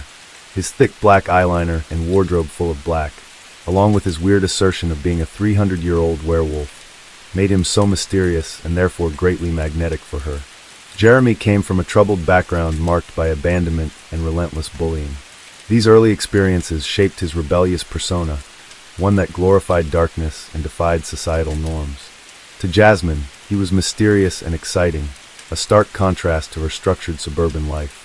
Jasmine's relationship with Jeremy became very intense very quickly in spite of the fact that he was much older than her and also exhibited quite a few red flags. To Jasmine, Jeremy would soon become more than just a love interest. He became a confidant, a partner in rebellion. He listened to her talking about her parents, about being misunderstood, validated her frustration with them, feeding into the growing feeling of estrangement from them. His control over her grew with each passing day. When Mark and Deborah Richardson found out their daughter was involved with Jeremy, they were horrified. The age gap alone was disturbing enough, but more than that, it was Jeremy's creepy persona and the power he had over Jasmine that really worried them. Firm in their resolve to protect their daughter, they put strict rules in place, forbade her from seeing Jeremy, and watched everything she did closely. Mark and Deborah hoped these steps would sever the toxic connection and get Jasmine back on a healthier path. But these only made them more alienated from their daughter. Jasmine was going through teenage rebellion, and the image of her parents came out as people who were going to obstruct her path toward happiness. Rather than discouraging her, their restrictions bonded her even more to him, and the couple started to develop a dangerous mentality that defined Mark and Deborah as the people who were out to thwart their love and freedom. Jeremy's influence over Jasmine slowly turned dark. As they fed each other's resentment toward her family, their mutual fixation on gothic themes and rebellion against society warped into a twisted justification for growing contempt because they dreamt of a life free from all controls placed upon them by Jasmine's home. They stepped into something a lot darker, a lot more sinister. What started out as a teenage rebellion took a much darker turn. No longer an uneasy alliance between Jasmine and Jeremy. This became the very fuel for the fire that is going to shock the entire community, leaving a scar on those who know and deal with the Richardsons. Forbidden by Jasmine's parents, the young lovers had to resort to secrecy to stay in touch. The connection they shared was torrid, a joint rebellion of sorts which intensified in the shadows. Email, text messaging, and instant online chats kept them alive with each other without her parents finding out. Mark and Deborah Richardson. These clandestine exchanges became a space where their frustrations and dark fantasies took root, eventually spiraling into a chilling plot. Jeremy, with his taste for the dramatic and the sinister in language, coming together with Jasmine's fascination with rebellion, was the kind of catalyst that would further escalate the situation. He validated her anger against her parents, suggesting to her that they were not standing up to him out of an illegitimate concern against their love. The digital trail they left behind is a horrifying descent into shared delusions, where their conversations began to revolve around the idea of eliminating those that were in their way. What began as teenage venting soon turned sinister as their conversations evolved into real plans for murder. One particular email exchange stands out as especially chilling. Jasmine allegedly wrote, I have this plan. It starts with me killing them and ends with me living with you." The chill in her words, the ice in her tone, left no doubt as to her state of mind. Far from trying to dissuade her, Jeremy threw his arms open wide in embracing the idea of himself as a willing accomplice who would stop at nothing just to be able to stay with her. He boasted about his ability to get ready and commit murder, that his words blended fantasy with intent. This joint delusion had nurtured and grown in every communication while feeding on each other's darker thoughts. Their fantasies developed in their lives over time and gained weight with every passing instance. Soon enough they became so substantial that their plans seemed very much like something real. Methods were discussed, followed by timing and what actions the girls would take when executing their dreary plans. Jeremy was true to form. Using fascination with gothic themes and violence as part of his identity, he armed himself with a knife, a chilling prelude to the horrifying events to come. With this couple, it was no longer the passing thought of murdering Jasmine's family, worked out in every detail, an event the couple convinced themselves would finally free them from authority. The date was set, April 22nd, 2006. In their twisted minds, that day would mark the beginning of their life together. It was to be that evening when they would massacre the Richardson family, thus freeing Jasmine from what she felt was controlling her, and to live with Jeremy without interference. The finality and resolve in their planning brings into sharp relief the great depths to which they had sunk into their shared fantasy. As the day approached, the horrifying nature of their intentions became clearer and clearer. A relationship that had seemed to be grounded in the typical angst of a teenager wanting independence had transformed into something unimaginably dark. To the Richardson family, April 22nd would bring an end to an ordinary suburban life, but also an end to all that they had built together. Shocking tragedy, born from toxic and delusional love. The Richardson household was unusually quiet on the night of April 22nd, 2006. Inside, Mark and Deborah Richardson were settling in for a typical evening with no idea of the terror that would soon descend upon them. Their once happy family home, full of laughter and the ordinary sounds of life, would soon become a house of butchery. Outside, Jeremy Steinke approached the house armed and resolute, ready to put into effect a horrific plan hatched in secret. Outside, an all-too-willing 12-year-old Jasmine Richardson waited for him as the nightmare began to unfold. Jeremy entered the house with his intention quite obvious and his weapon at the ready. His first contact was with Deborah, the matriarch of the family. She, realizing the menace that was standing in front of her, fought back with everything she could muster. Her maternal instincts screamed for her to do everything possible to safeguard her family. The struggle was desperate, but Jeremy's attack was savage and relentless. Bravely as she fought, Deborah was no match and fell to his viciousness. The commotion roused Mark, who came rushing to the scene to help his wife. He found her under attack and tried to intervene, but Jeremy's onslaught was just as merciless. Mark, with all his strength and determination, was no match for the ferocity of the attack, and he too fell at the hands of Jeremy's relentless violence. The loss of both parents in such a horrific manner sent the Richardson home into chaos and despair. Amid the chaos, 8-year-old Jacob hid in his bed, clutching whatever he could find to comfort him, frightened and disoriented. The sounds of violence must have been unimaginable to the young boy, who probably hoped that by remaining silent he would be spared. But Jeremy showed no mercy at all. He hunted down Jacob and killed the young boy in an act so pointless and brutal, it highlighted the depravity of the night. Witnesses and later investigators reported that Jasmine either actively assisted or, at the very least, helped to enable Jeremy in the murder of Jacob. The extent of her involvement added another layer of horror to an already unimaginable crime. By the time the bloodshed had stopped, the Richardson home was one of unimaginable carnage. The walls and floors were soaked in blood, and unnatural stillness, silence, settled over the house. The warmth and love that had once filled this family environment were transformed into a house of horror in a matter of hours. The sheer violence of the crime left even experienced investigators shaken. And with the murders, Jasmine and Jeremy fled, and in that flight, left the shattered remains of a family. In their actions, 3 lives were taken from those who had every right to live them, along with any semblance of a sense of community safety and normalcy. From a symbol of suburban stability, the Richardson family became a cautionary tale for all that knew them, the epicenter of tragedy. It was to be a threshold night of darkness, marking no turning back, with so many questions still unasked and an overall feeling of loss seeping in. It was the next morning when peace in this quiet suburban neighborhood was shattered, as a boy came to the Richardson home to play with his best friend, Jacob. No one answered when he rang the front doorbell. Curiosity got the better of him, and he peered through a window, and what he saw would forever haunt him. Inside, the bloodied bodies of Mark and Deborah Richardson lay motionless. The scene was ghastly, an unbelievable sight for anyone, let alone a child. Terrified, he fled to wake his parents up. They immediately dialed the police. What police found when they arrived at the Richardson home was a scene of unthinkable carnage. Blood covered the walls and the floor. The gruesome pictures told of the terrible violence that had taken place that night.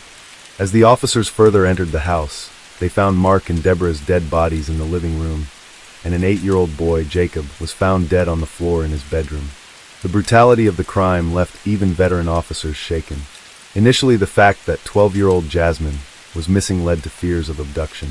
Police believed she might have been kidnapped by the killer, possibly another victim of that heinous crime. An Amber Alert was considered as investigators scrambled to piece together what had happened. But as they scoured the scene for evidence, their suspicions began to shift. But the discovery of Jasmine's belongings, complete with disturbing messages exchanged with an older man, Jeremy Steinke, painted a far more sinister and disturbing picture. And the more the investigators dug, the more they found. Emails, social media messages, and exchanges of text between Jasmine and Jeremy that alluded to their sinister plan. They had discussed their mutual fantasies of murder and a plan to kill anyone who would come between them. It became all the more obvious that Jasmine was no victim, but an active accomplice in the crime. Meanwhile, Jasmine and Jeremy had left the crime scene and driven a few miles to a town where they were to hide from police. They went into hiding at some friend's place, who did not have any idea about the killings. People in that place stated later that the couple were carrying on as if nothing had happened. They were photographed laughing, holding hands, and kissing, their carefree demeanor a chilling testimony to their detachment from the atrocities they had committed. Most unnerving was their lack of remorse. This fact underlined even more the warped dynamic between these two. Their attempts at hiding did not last long. Within 24 hours, police, using witness reports and evidence from the crime scene, tracked them down. The couple was arrested, and their cold-blooded plot came to a jarring stop. That Jasmine was involved added another layer to an already inexplicable and shocking tragedy in the eyes of the community. The Richardson murders was a story that continued to enthrall and horrify, an incident whose chilling evidence told of how innocence could swiftly slip into darkness.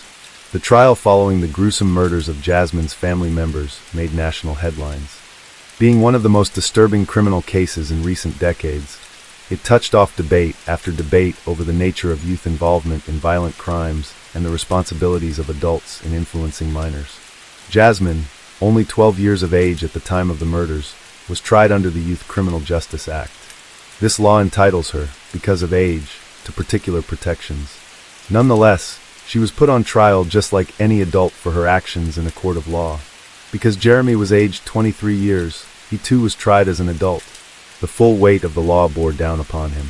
Prosecutors at trial painted a chilling narrative of the perverse relationship that Jasmine and Jeremy shared, portraying a picture of a young girl who was more than just an active participant in the ruthless scheme and planning that went into the cruel murder.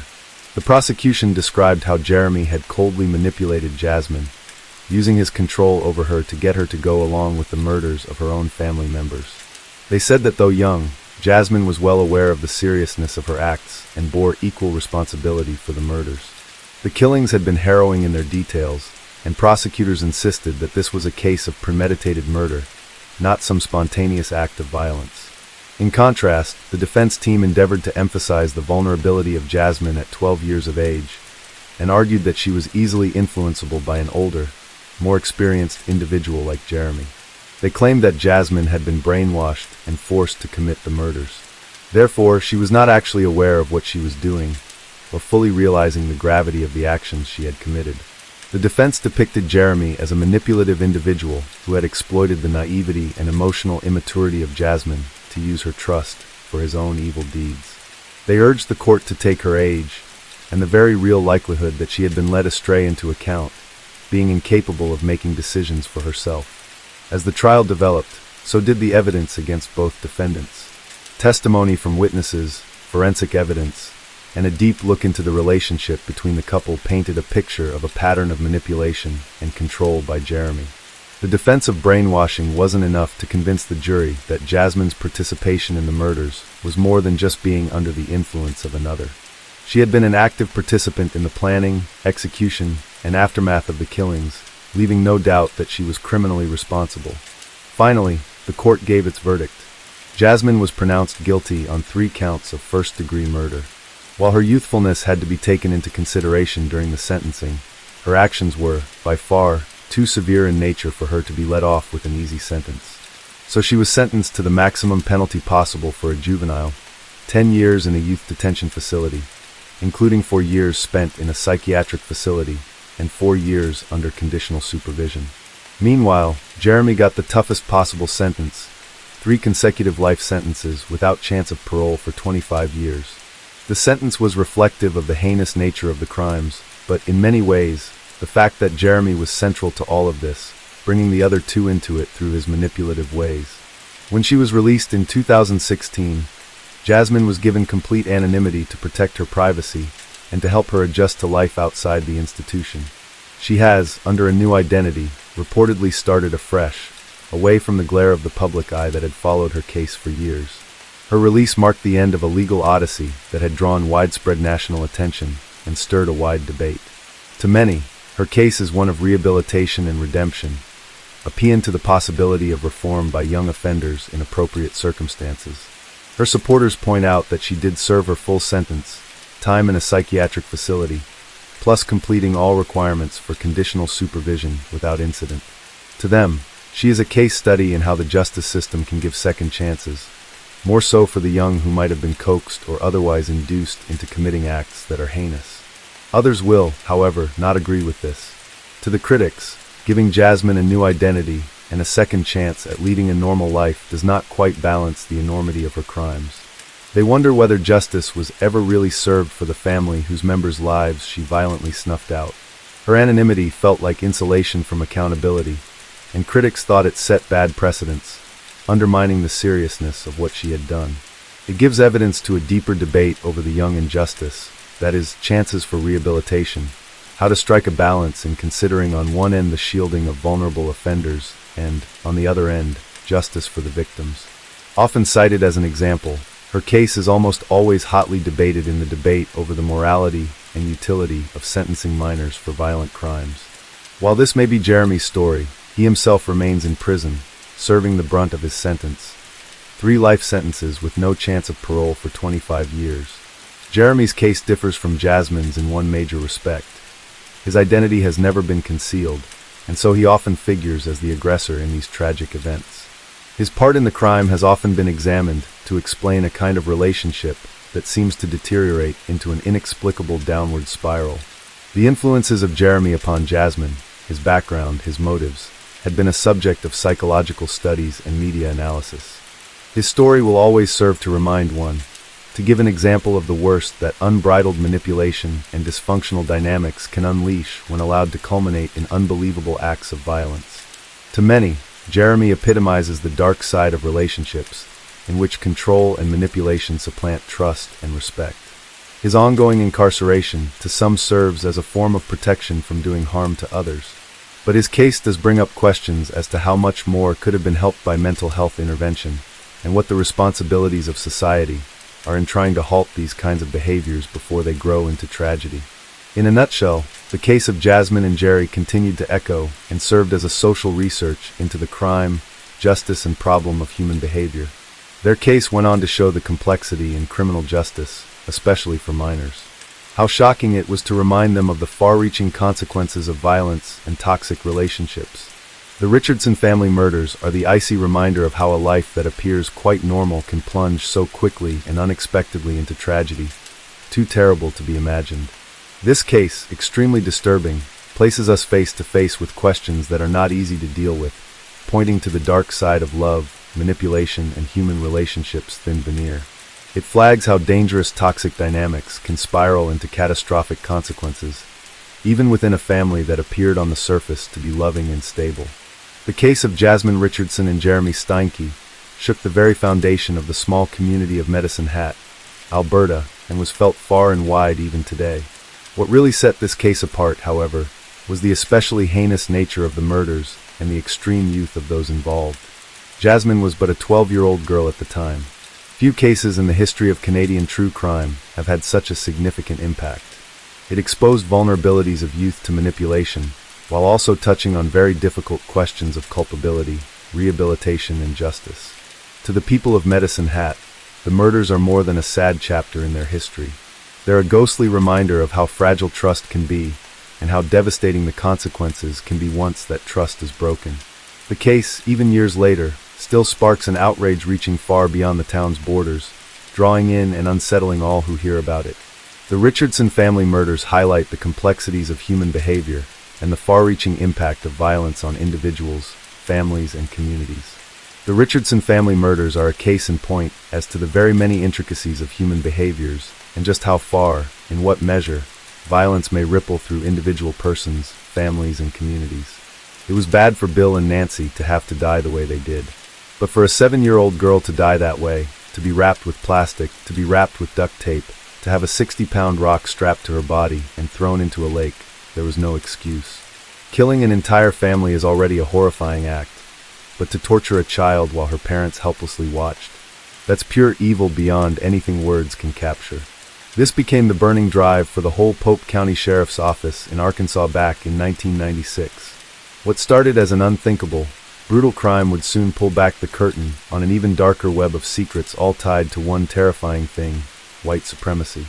No doubt about it, this is one of the most disturbing and ruthless cases we've ever covered on this channel, and it leaves you with one huge question. How does a mind set this twisted spiral into such heartless violence?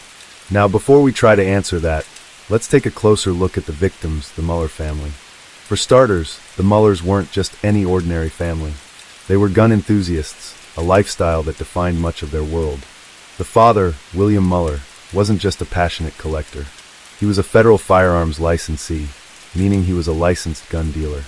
He also worked as a self-employed electrician, and his life revolved around guns, selling them, buying them, and even using them.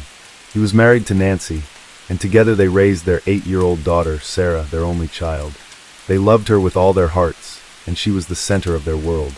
The family lived in Tilly, Arkansas, a small, tight-knit community where William and Nancy homeschooled Sarah. Weekends were often spent at gun shows, a shared hobby that only brought them closer together as a family. Given this, it's no surprise that their home was packed to the brim with firearms, ammunition, and a hefty stash of cash. With all that valuable loot just sitting there, it made the perfect target for a robbery. And that's exactly what happened in 1995. The Muller home was broken into by a man named Kirby Kehoe, who, shockingly, was a family friend. He stole guns and cash, but instead of letting this setback shake them, the Muller family didn't miss a beat. The robbery didn't stop their passion for firearms or their business. Now keep this robbery in mind, because it's going to be crucial in the investigation that unfolds later. Fast forward to January of 1996. The Muller family was out of the house, probably spending some quality, relaxed time together. But little did they know, waiting in the shadows of their home, were two monsters, ready to strike the moment they walked through the door. As soon as they entered, the Mullers were confronted by these two men. They were dressed like FBI agents, but don't be fooled. These guys weren't the real deal. They were imposters. Without wasting a second, they tied the family to chairs, and when William Muller, who was 52 years old at that time, refused to cooperate, things took a terrifying turn. The intruders separated the family, and they began to torture them while interrogating. They did everything in their power to force the Mullers to talk. But when the parents still didn't give in, they turned their attention to the 8-year-old Sarah. This is where it gets absolutely chilling. Sarah was interrogated about the family's fortune, about where they kept their money and valuables. And to make her talk, one of the men shocked her with an electric cattle prod. While this isn't enough to kill a person, the pain is excruciating, especially for a young child like Sarah. After the little girl gave them the information they were after, they found $50,000 in cash, along with guns and ammunition. Now, you might think they'd just grab what they came for and leave, but that's not how it went. The nightmare was far from over. The Mullers were then subdued with stun guns, which knocked them unconscious. The intruders took their sweet time with this, almost like they were enjoying the slow, agonizing process. But it didn't stop there. The worst was yet to come. The two men suffocated them by placing sealed plastic bags over their heads. Imagine the horror of knowing your entire family is being tortured, helpless, and unable to stop it. That's the reality the Mullers were facing in those final moments. Now, if you thought the Mullers were found dead right after that horrifying night, well, you'd be wrong. The truth is, 2 weeks passed before anyone realized something was horribly wrong. Nancy Muller's mom, Earlene Branch, hadn't heard a word from her daughter in all that time. That was totally unlike Nancy. She always called after their trips, especially when they went to those gun shows. So Earlene couldn't shake that gut feeling something bad had happened. She reached out to the sheriff, sharing her growing concern. Sheriff Jay Winters knew the Mullers, even though they lived in a neighboring county, and he agreed to help. But when he spoke to people in the neighborhood, they didn't seem worried at all. Most people figured the Mullers had just taken off somewhere, maybe a quick trip or a break from everything, and hadn't bothered to check in. It almost felt like everyone thought they were just giving themselves some space, and everything was fine. Then, on February 11th, an entire month later, the case took a terrifying turn. A farmer, just going about his day, found the Mullers' Jeep. It was hidden, abandoned on the side of the highway, far from where it should have been. This discovery set the investigation into motion again. Inside the Jeep was Nancy Muller's purse, and it still held her wallet and ID. But the trailer was empty, with no sign of the family anywhere. As days turned into weeks, weeks into months, the Mullers' disappearance became even more unsettling. No leads, no clues, just the eerie silence of their absence. Then, 5 months later, a twist in the case came when an elderly couple decided to spend a day fishing in a bayou near Russellville. While waiting for a bite, the woman snagged her fishing line on something, and when she tried to free it, she quickly realized she had hooked a boot that still held the bone of a man's leg inside it. Horrified, she cut the line and rushed for help. This set off another search, led by Sheriff Winters, who organized teams to scour the bayou with metal hooks and divers. By the end of the day, they had recovered parts of a body. The torso was weighed down by a rock, and the head was wrapped in duct tape. From the moment investigators saw the body, they knew this wasn't some ordinary crime. It looked like an execution, deliberate, cold, and calculated. The body was that of a small female, and at first investigators thought it could be the body of a 6-year-old girl who had been reported missing from a nearby county the year before. But when they examined the size and the clothing, it didn't match. That's when they started to wonder, could this be Sarah Miller? The next day, 2 more partial bodies were discovered. All 3 torsos were weighed down with rocks, and their heads were wrapped in plastic bags secured tightly with duct tape. It was a chilling scene. Using dental records, DNA, and clothing, the authorities confirmed the identities of the bodies. It was William Mueller, his wife Nancy, and their 8-year-old daughter Sarah. What had started as a missing persons case had quickly turned into a brutal triple homicide investigation. When the coroner examined the bodies, they concluded that they'd probably been in the water since January 11th, the last day anyone had seen them. But there was more to the story. The investigators found tiny specks of blue paint stuck to the tape. They sent the paint samples to the FBI lab in Washington, D.C. for testing, and it was confirmed that the paint matched the type used on General Motors vehicles. With this new lead, investigators pieced together that 2 people must have been involved. One drove the blue car with the bodies, while the other followed in the Mullers' Jeep. By the time the bodies were dumped in the water, the Mullers were likely already dead, suffocated by the plastic bags. The investigation soon turned back to the Mullers' belongings. Since the family had vanished, most of their valuables had been taken by relatives, but some items had been left behind, stored in their landlord's garage. Among the things found were a Colt .45 gun case with a serial number, but the gun was missing. They also found a family photo with some friends. The team entered the gun's serial number into the National Crime Information Center database, and bingo, the gun had been traced to a man named Travis Brake, who had been arrested months earlier in Seattle, Washington, for carrying a concealed weapon. He admitted that he'd bought the handgun at a gun show and described 2 men he had bought it from. One of the men stood out to him. Investigators showed Brake the photo they found among the Mullers' belongings, and Brake pointed to one of the men, Kirby Kehoe. If you remember, this was the same man who had robbed the Mullers a year prior, and this guy was no stranger to trouble. He had a long criminal history involving firearms and was heavily involved in the white supremacist movement. However, the investigators still needed solid evidence before they could make an arrest. Nearly a year after the Mullers' murder, investigators got a break in Sioux Falls, South Dakota. A trooper spotted a blue Chevy Suburban with suspicious bumper stickers parked in a handicapped spot. Inside, Sean Haynes and his pregnant girlfriend were found asleep. The trooper ran the serial numbers on two guns Haynes had in the vehicle and discovered one, a stolen AR-15 rifle, had belonged to the Mullers. Arrested and questioned, Haynes admitted he had traded another firearm for the rifle at a Washington motel 6 months earlier. The traitor? Chevy Kehoe, Kirby Kehoe's eldest son. At this point, the investigators had two suspects. But before we dive deeper into the case, let's take a moment to understand the background of the Kehoe family. Trust me, knowing their story will shed light on why they did what they did. Now, the Kehoe family was nothing like the Mullers. Chevy Kehoe, 26 years old, grew up in a household where white supremacy wasn't just talked about, it was their way of life. Chevy wasn't your average troubled young man. His father's influence shaped everything, steering the family down a dark and hateful path. When Chevy was just a baby, the Kehoes packed their bags and left sunny Florida for the quiet hills of Madison County, North Carolina. Fast forward to the mid-80s. The Kehoes moved again, this time to Stevens County in Washington. Initially, Chevy seemed like a bright kid with potential. He was an honor student at Colville Junior High School, but by 1988, his parents decided to homeschool him. Their reasoning? They wanted to provide more focused attention. But instead of fostering a healthy learning environment, they created a bubble of radical ideas. From a young age, he was pushed into a life of crime, learning robbery, theft, and how to fight off the cops. As you can imagine, the Kehoe home was a breeding ground for hate and paranoia. Anti-government beliefs were their bread and butter, and Chevy soaked it all up. He wasn't just a kid with big dreams. His dreams were violent, dangerous, and fueled by white supremacy. By the time he was a young man, Chevy had one goal: to overthrow the U.S. government and create his own white supremacist utopia, something he called the Aryan People's Republic. This wasn't just a phase. For Chevy, this twisted vision was everything, and his family were the foundation for his dangerous ideology.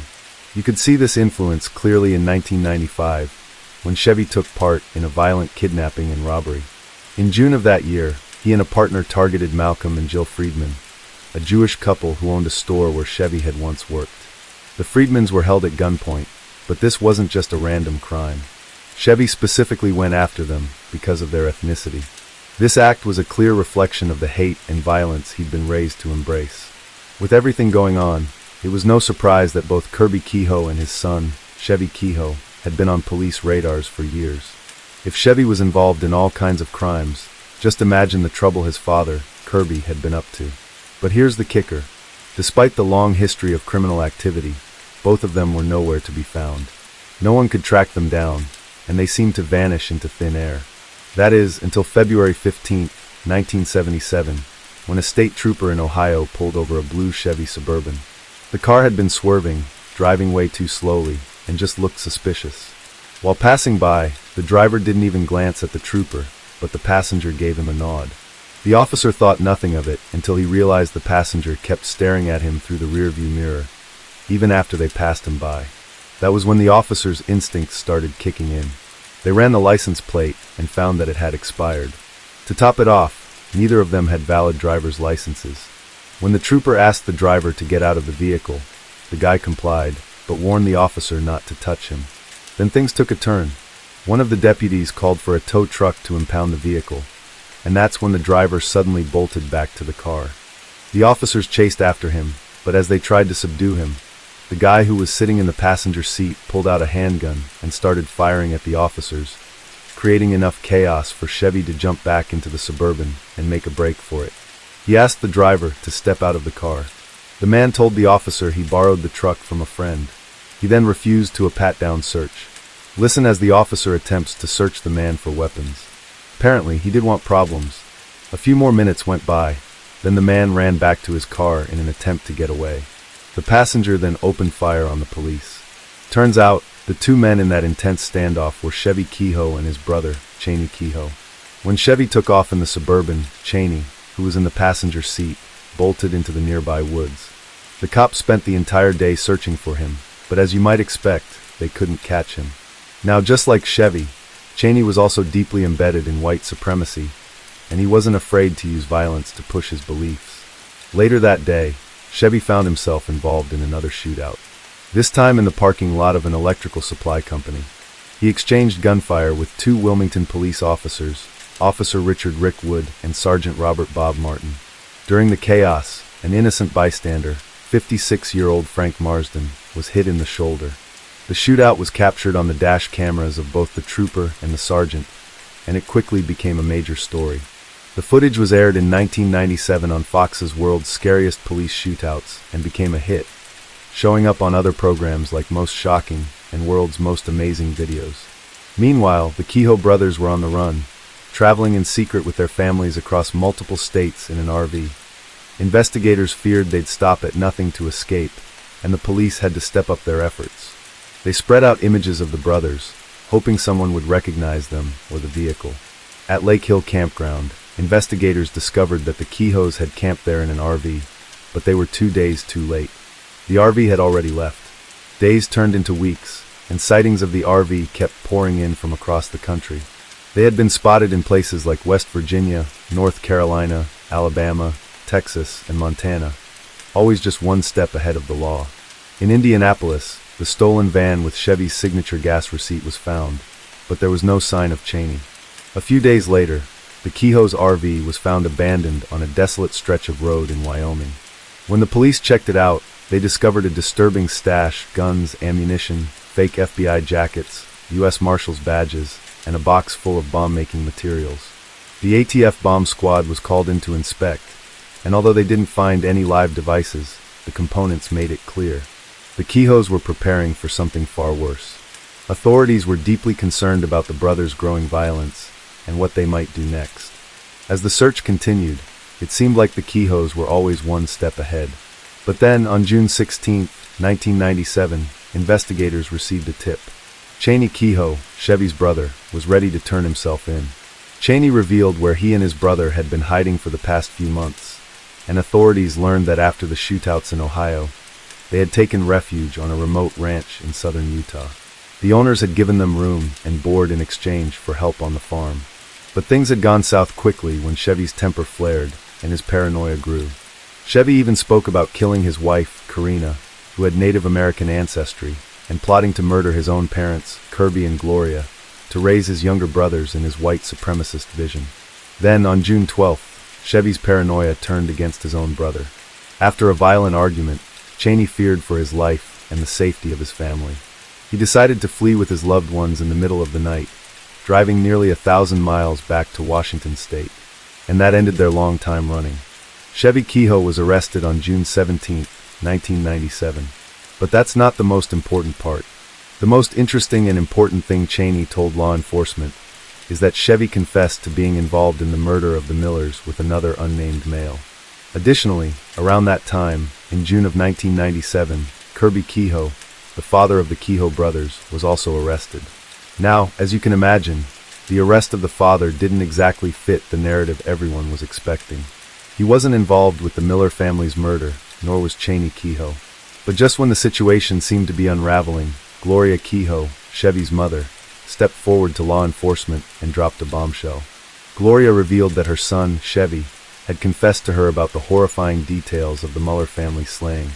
She went on to explain that the murders weren't just some spontaneous act. They were planned out for a whole year.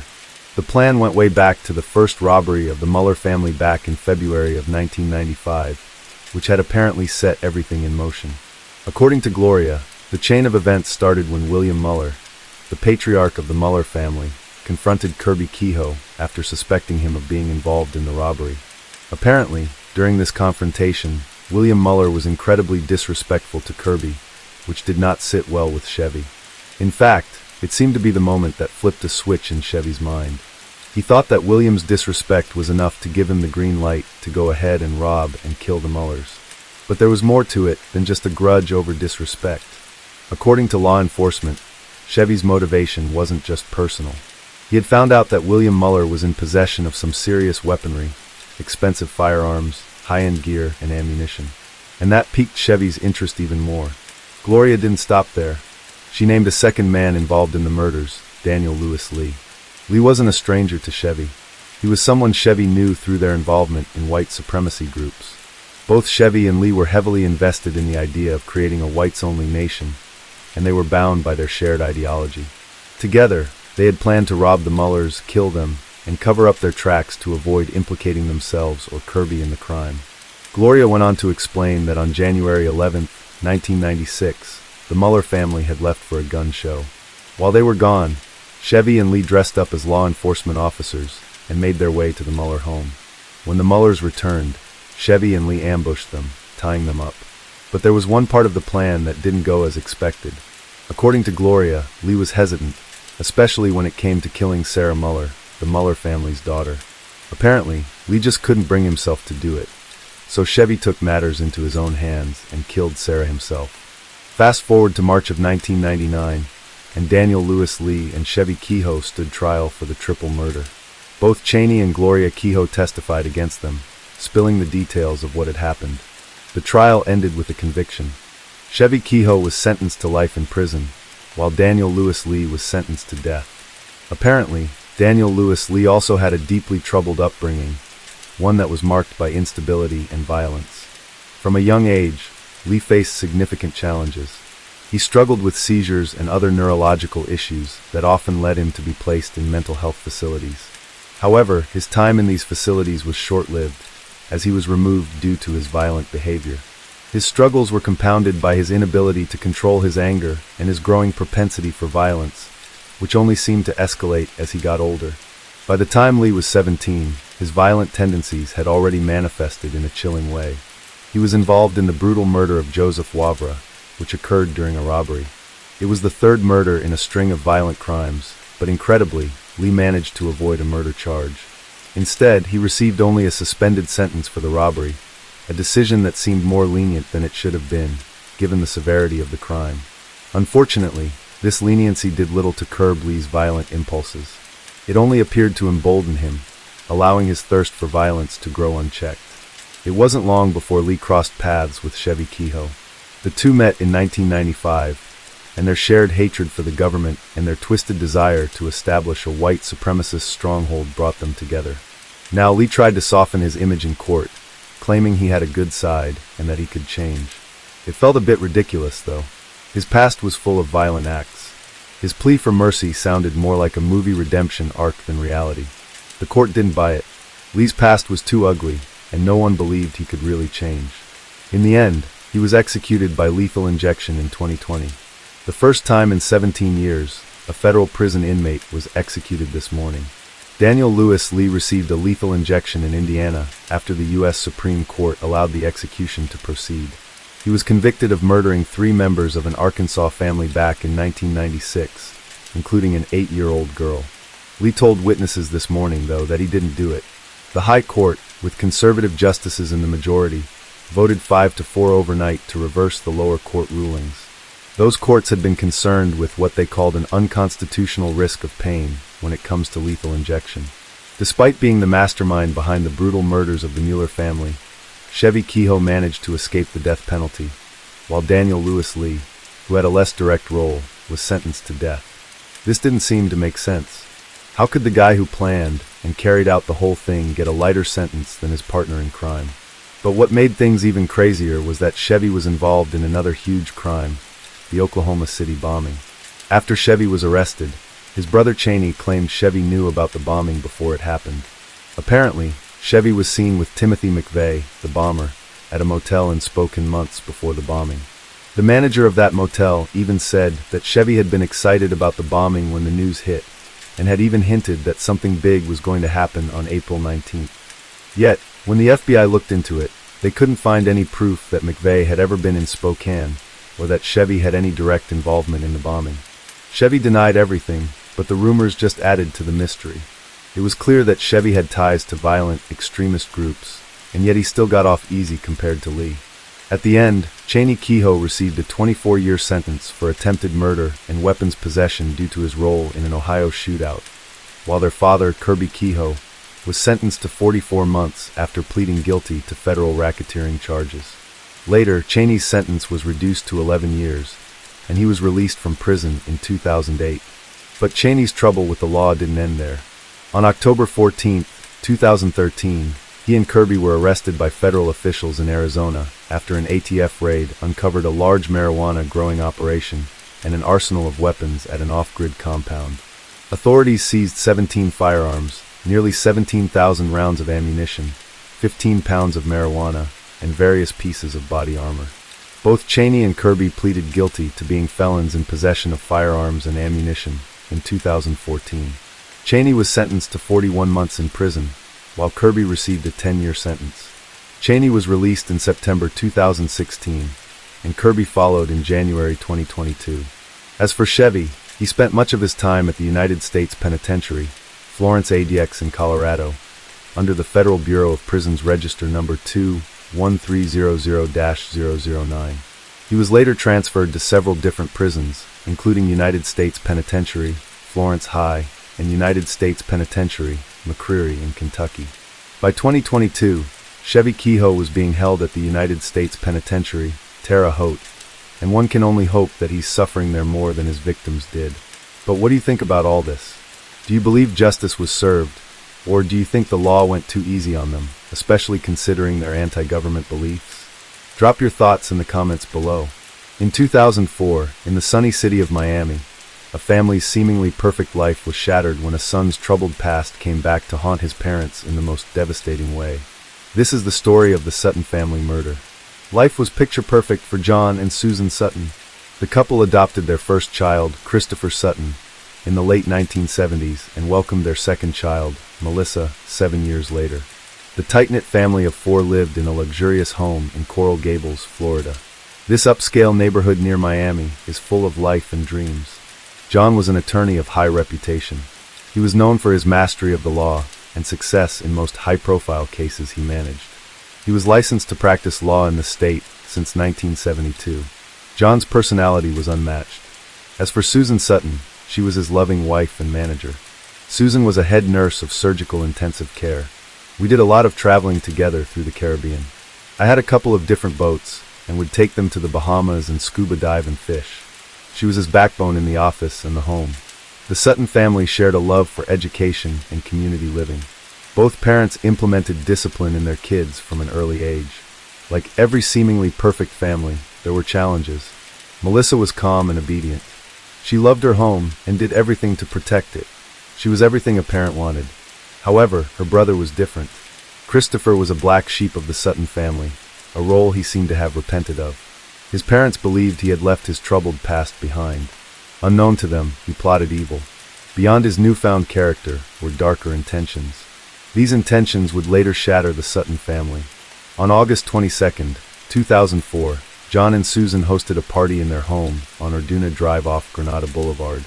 This area was once known as the Devil's Den. Susan had just turned 57, and John's firm, Sutton Law Group, won 3 lucrative cases. The couple's son, Christopher, his fiancée, Juliet Driscoll, and John's law partner, Teddy Montado, dropped by for the gathering. After the party, Christopher and Juliet left for the cinema, while Teddy headed home. Tired from the evening's event, John and Susan retired to their separate bedrooms. Although married, the couple didn't share the same bedroom. John was notorious for his loud snores, and Susan couldn't handle them. She endured it for years before drawing the line. After saying their goodbyes, they went to bed. But then, this night would change their lives forever. In a dramatic twist, a gunman sneaked into their house at about 10:30 p.m.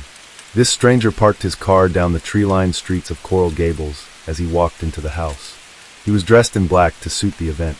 The dog barely barked as he walked in through the back sliding door. He knew the door was never locked, so it was easy. This intruder had a 9mm Glock pistol.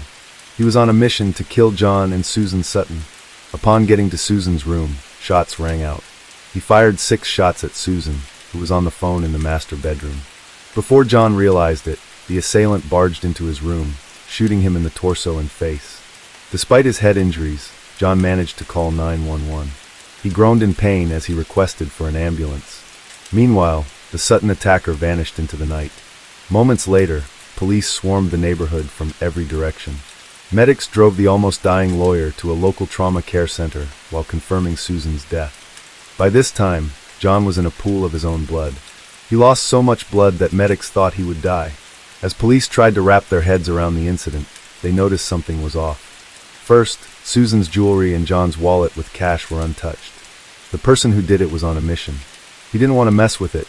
Again, one of the guests that night miraculously arrived at the scene. Teddy arrived right in time of the crime. He told the police that he was on the phone with Susan when he heard shots, so he raced to her house. Why was he on the phone with her at that time? Did Teddy want the couple dead? These questions prompted the police to name him the first suspect.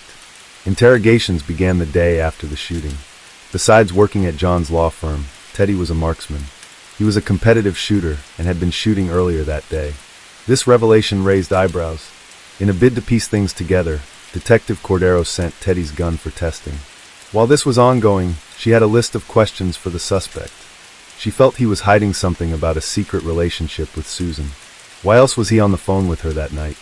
After failing a polygraph test, Teddy confessed to having an affair with Susan. However, he had no motive to hurt her or her husband. Teddy's gun didn't match the murder weapon, and police cleared him of the crime. Detectives confirmed he wasn't in the Suttons' home during the shooting. Who would want the Suttons dead? As a successful lawyer, John had a fair share of enemies. He occasionally received death threats, most of which he dismissed. Police checked the records, scrutinizing every name. But they all had alibis. However, there was one more person they needed to check. A woman had stormed John's firm days before the attack. She was angry over a settlement issue and threatened to wreak havoc. A lawyer who presumably had enemies. Early on, there was a lady and she had threatened to shoot up my office. Now that would be a classic example of a motive to commit murder. The woman had a boat that may have helped her escape through the waterway that night. But when police dug deeper, they found no link between the woman and the shooting. Surveillance cameras showed the boat never left the marina where it was docked. If not her, then who? The police were back to square one. As they examined little details, they stumbled on Christopher's records. On the surface, he was a grieving son devastated by the tragedy. But as detectives dug deeper, they uncovered details of his past life. Layer by layer, his past began to unfold. Christopher got into lots of trouble as a teenager. He struggled with conduct-defiant disorder, a condition that led to frequent defiance and a lack of impulse control, making him difficult to parent. He was in and out of multiple schools. His parents wanted the best for him, but this teenager never understood. Upon dropping him off at a new school, he would sneak out through the back door into the street. He skipped classes and was not interested in learning. While in high school, he and some other kids broke into a teacher's house and spray-painted it. He was later arrested and sued. Christopher was mean. He wanted to draw tattoos, do body piercings, and abuse drugs, even though his parents hated that. He got extremely angry and destroyed things if he didn't get his way. At 16, he already had a rifle. Years ago, he pointed it at Susan and Melissa. He threatened to shoot, but changed his mind. They would later discover that the rifle was unloaded. Even so, he was a bitter pill to swallow. Christopher developed so much hate for his parents that he planned to kill them for the inheritance. One day, Susan was cleaning his room and found a note. On that note, he expressed his desire to kill his parents. When she confronted him about it, he told a joke. Susan didn't take it lightly. She was scared for herself, her husband, and her daughter. She knew she had to act fast. They thought of getting a restraining order against him. But this was not enough. They wanted him out of the house by all means. What better way to get rid of a headstrong teenager than to send him to Paradise Cove, a disciplined boarding school in Samoa? Christopher was shipped to this strange city for a behavior modification program for troubled boys. His parents believed this was the answer to his problems. Christopher was only 17 when he arrived. Punishments were severe, and every rule counted in Paradise Cove. As someone used to breaking rules, Christopher spent hours in the isolation box. Offenders were sometimes bound with rope and dragged to the mountains, where they were hogtied and left in the open sky. Paradise Cove was a brutal cage that stripped people of their humanity. After 1 year in Paradise Cove, Christopher sent a video message to his parents. I feel like I've been bugging you to get me out of your hair. I've been here for a year now, and I feel like I'm in the same spot as some of you, but I don't know how I feel like you guys tell me I can't get in with you. I'm so confused to be in with you that I don't even know if I'm not. I don't even know if I want you guys to come out. The tearful kid expressed disappointment in his parents. He believed they sent him there to get him out of their presence. He explained how toxic the environment was and pleaded to be taken home. He didn't want to be there. John and Susan traveled to Samoa to see things for themselves. Again, Christopher tried to convince them, but they didn't believe him. Stories of it being torture were, I think, greatly exaggerated. He wanted to come back, I believe, to Miami and play. It was then that the teenager became determined to leave. He swore to leave the premises on his 18th birthday, but his father got a court order to keep him there for another year. Christopher was angry. He hated his parents for doing that to him.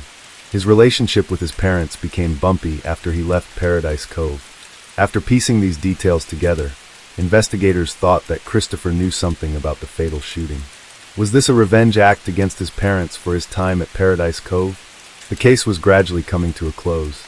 Christopher's interrogation was straightforward. On the night of the shooting, he and Juliet left for the movie theater. He showed detectives the tickets and surveillance cameras captured him leaving before midnight. But as they watched, something caught Detective Cordero's eye. Christopher was fixated on his cell phone on his way out. Phone records showed that he called the same number 331 times weeks before the shooting. He was constantly on the phone with Garrett Kopp, his childhood friend and smoking partner. Months after the horrific event of August 22, 2004, police have arrested Garrett Kopp for the murder of Susan Sutton and the attempted murder of John Sutton. Garrett was arrested less than 24 hours after the shooting for an unrelated event. He assaulted someone with a gun in another part of Miami and was apprehended. Detectives reached out to Garrett's arresting officer, requesting the gun used for the assault. The officer obliged, and they took it for testing. Shockingly, it matched the rifle used in the Sutton shooting. Garrett Kopp was immediately invited for questioning. The tense interrogation lasted for 6 hours. Garrett didn't reveal much at first, but with pressure from officers, he spilled the beans. He planned to go into the house and shoot the couple. In exchange, he'll get $100,000 from the $500,000 in insurance money. And if he dared tell anyone about it, Christopher threatened to kill Garrett and his son. Garrett narrated how Christopher was desperate to execute his parents. He even got him the gun used in the operation and directed his actions that night. Christopher deliberately left the sliding door on the back patio unlocked and described his parents' room to the assailant. Getting into the family house was easy since Christopher had it all planned. Susan was under her blanket when he fired 6 times. The police arrested Garrett, but their focus remained on Christopher. Determined to find a connection, they turned to someone who knew him well.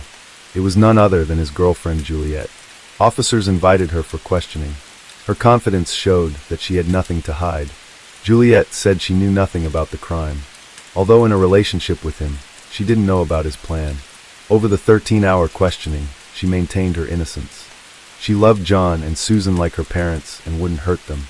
John gave her a job at his law firm and supported her financially, while Susan taught her hands-on skills like makeup and home management. Juliet became teary to convince them, but the officers were unmoved.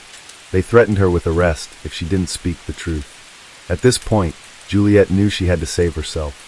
She revealed the deep-seated hatred her boyfriend nursed for his parents since they sent him to Samoa. He believed he would have been better if he hadn't gone there. He wanted them to pay for what they did to him. He was willing to retaliate, even if it took a decade. Officers already knew about his life in Samoa, but only wanted confirmation. Meanwhile, John woke up in intensive care with a massive injury that caused him to lose his sight. Melissa said her father was unrecognizable when she first saw him. It was a miracle that he survived. After his discharge from the hospital, John moved in with Christopher. Within those few days, his son tried to take over his bank account. He was shocked when he heard his son masterminded the shooting. Detectives called him early that morning, urging him not to let anybody in the house until they came. It made sense that Christopher wanted to get back at his parents. When officers arrived, they broke the news to him. Despite his health condition, he helped the police with information to solve his wife's murder. When news about Christopher's warrant got out, he was on the run for almost 2 weeks. He was eventually arrested, tried, and sentenced. As the trial progresses, a clearer picture of who Chris Sutton is begins to emerge. The prosecution team will parade a string of witnesses on the stand to clearly illustrate the defendant's deep-seated anger and resentment that led to an obsession with revenge. The much-awaited trial started on July 7, 2010. As proceedings began, John Sutton sat far from his son. Prosecutor Kathleen Hogue told the jury how Christopher hired a hitman to slay his parents. The plan was to shoot his parents and get paid when the defendant got his insurance money. They went into detail on the true situation of his life. Christopher did nothing but sell drugs when he returned from Samoa. He had no source of livelihood, but depended on his parents to survive. Garrett took the stand to share his side of the story. "Mr. Cop, did you shoot to kill Susan Sutton?" "Yes." "And did you succeed in killing Susan Sutton?" "Yes." "With what type of a weapon?" "Handgun." "Did you shoot to kill John Sutton?" "Yes." "Did you succeed in killing John Sutton?" "No."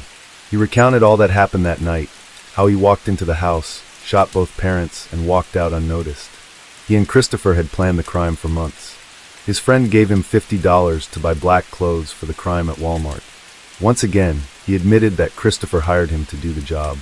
While Christopher's defense insisted that Garrett was lying, defense lawyer Bruce Fleischer claimed that the police forced Garrett to testify in exchange for a 30-year plea deal. He said that the hitman was threatened with an electric chair to make a false confession. Christopher told the jury that his friend wanted to escape the death penalty by all means, even if it meant a false confession. Prosecutors still stood their ground on the true situation of things. It was not the first time Christopher tried to execute this plan. They invited Jose Payan, a convicted murderer, to the stand to share his side. Payan met Christopher in 1999. At the time, Christopher was desperate to exact revenge on his parents. He asked Payan if he knew any hitman that would kill his parents. Payan thought he was joking, but Chris reiterated that his parents were worth $500,000 and had life insurance. It was a juicy deal, but Payan backed out. Reacting to this statement, Christopher called Payan a liar. Prosecutors further proved their case by showing the jury a text Christopher sent to his girlfriend, Juliet. It read, "We're going to be better off after they're gone." As if like a dream, Christopher dropped his head and shed tears. He worried that the police were setting him up. He believed Juliet would never say that about him. Sadly, he was wrong because she was next to take the stand. Juliet told the jury about her boyfriend's perception of his mother. He called her a bitch at the slightest provocation and disliked her for not giving him everything he deserved. She recalled how angry he was about his time in Samoa and how the trauma never left him. Whether they needed to pay for taking those years from his life. Yes. Again, Christopher's attorney countered the claims. He believed she was also threatened with the death penalty. Juliet ended by saying she never knew he would try to kill his parents. She believed it was all bluff. By now, John was convinced that his son was behind the shooting. He took the stand to nail him this last time. John described his son's insatiable desire for money. For someone who didn't have a job, he needed so much to fuel his lifestyle. When John was discharged, Christopher wanted to control his finances. He noticed something was fishy and kept certain details away from him. Unknown to him, he was saving himself from his killer son. Although John was convinced about his son's actions, he still couldn't believe it. He told the world at the hearing that he no longer loved his son. He officially distanced himself from Christopher and is now known as Melissa's father. Despite the mountain of evidence pointing to Christopher, he had to prove his innocence to the jury. It was the moment he had been waiting for. That Juliet Driscoll lied when she said that things would be better when your parents were dead. Absolute lie. And when Juliet Driscoll told the police or testified that you wanted your parents dead, that was a lie. Correct. And that when Juliet Driscoll, Christopher called his childhood friend an insatiable drug fiend. He claimed that Garrett broke into his home to steal marijuana. Earlier that day, Garrett asked him for drugs, but he refused. However, his friend knew where he hid those drugs. Garrett knew the house so well because he visited often. Christopher testified that the drugs were hidden in the closet of his old bedroom. It was the same room Susan occupied until the shooting. He claimed that the marijuana was worth $7,000. When Garrett broke into his home that night, he was shocked to see Susan in the room. Worse still, she was awake and recognized him. He was scared and shot her.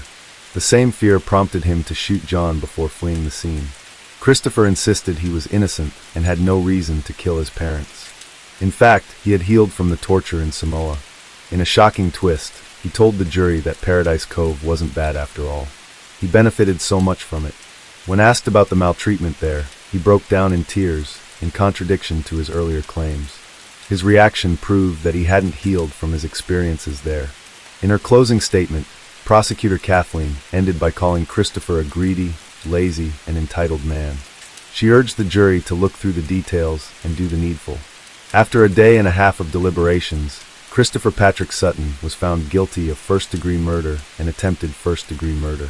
He was sentenced to life in prison with no possibility of parole. On the other hand, Garrett pleaded guilty to second-degree murder and was sentenced to 30 years in prison. His father, Mitchell Kopp, was disappointed in his son. He'll spend nearly half his life behind bars over a silly decision. After Christopher's sentencing, John returned to his law firm while working on regaining his sight. He considered optic nerve regeneration at Scapin's Eye Research Institute in Massachusetts. He has now implanted a device around the back of his eye. While waiting for a permanent solution, he still practices law. Thanks to an aide, John memorizes his briefs and wins his cases like in the old times. He reportedly has a girlfriend who loves him unconditionally. John has still not forgiven Christopher for what he did to his family. He's now in his 70s and continues to practice law. His life is taking shape with each passing day. What could have been done to make Christopher a better person? Could this tragedy have been avoided? Share your thoughts in the comments below. Quiet town in Carroll County, Indiana, known as the Garden Sport of Indiana, was always peaceful until November 21, 2016, when a tragic fire claimed the lives of 4 young sisters. How did the fire start? Was it an accident, or was it set intentionally? Today we'll uncover the details of this heartbreaking case. Galen Rose had just started a new job with higher pay and was excited. She dreamed of giving her daughters the best life she could. Her girls, Kiana Davis, Kiara Phillips, Cariel McDonald, and Keone Welch, were her world. At 11, 9, 7, and 5, the girls were full of positive energy. Galen dreamed of a life of endless possibilities for her daughters, one filled with opportunities she missed. Her childhood was boring, and she didn't want that for her girls. Her father, Tracy Rose, went to prison for drug crimes when she was only 12. She didn't have him around until 2011 when he came back into her life. Even so, this was not enough. Well, Tracy loved her and his grandchildren so much. He moved to Flora and urged Galen to go with him. She was reluctant at first, but had missed her father so much. After weeks of considering his offer, she followed her father to Flora with the girls. She believed Flora was a fresh start for her and her little girls. Galen and the girls lived with her father for 8 months until she secured a spacious apartment. She rented the 2-story duplex for $500 monthly. This was a breath of fresh air for her and the girls. The duplex had a front porch on a tree-lined street. They settled in so fast. The girls often played with each other outside. They were friendly to everyone and made new friends in the neighborhood. They played with a neighbor's dog since they didn't own one. The 4 sisters also loved to dance, play sports, and enjoy family time.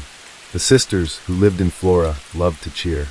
In this video, the eldest sister, Kiana, helps her 7-year-old sister, Cariel, work on their routine before a competition. They were members of the Lafayette Diamonds cheer team. They had just competed in a cheerleading tournament the Saturday before the fire. And on Sunday, Kiana had a basketball game. Kiana loved basketball and dedicated many hours to it weekly.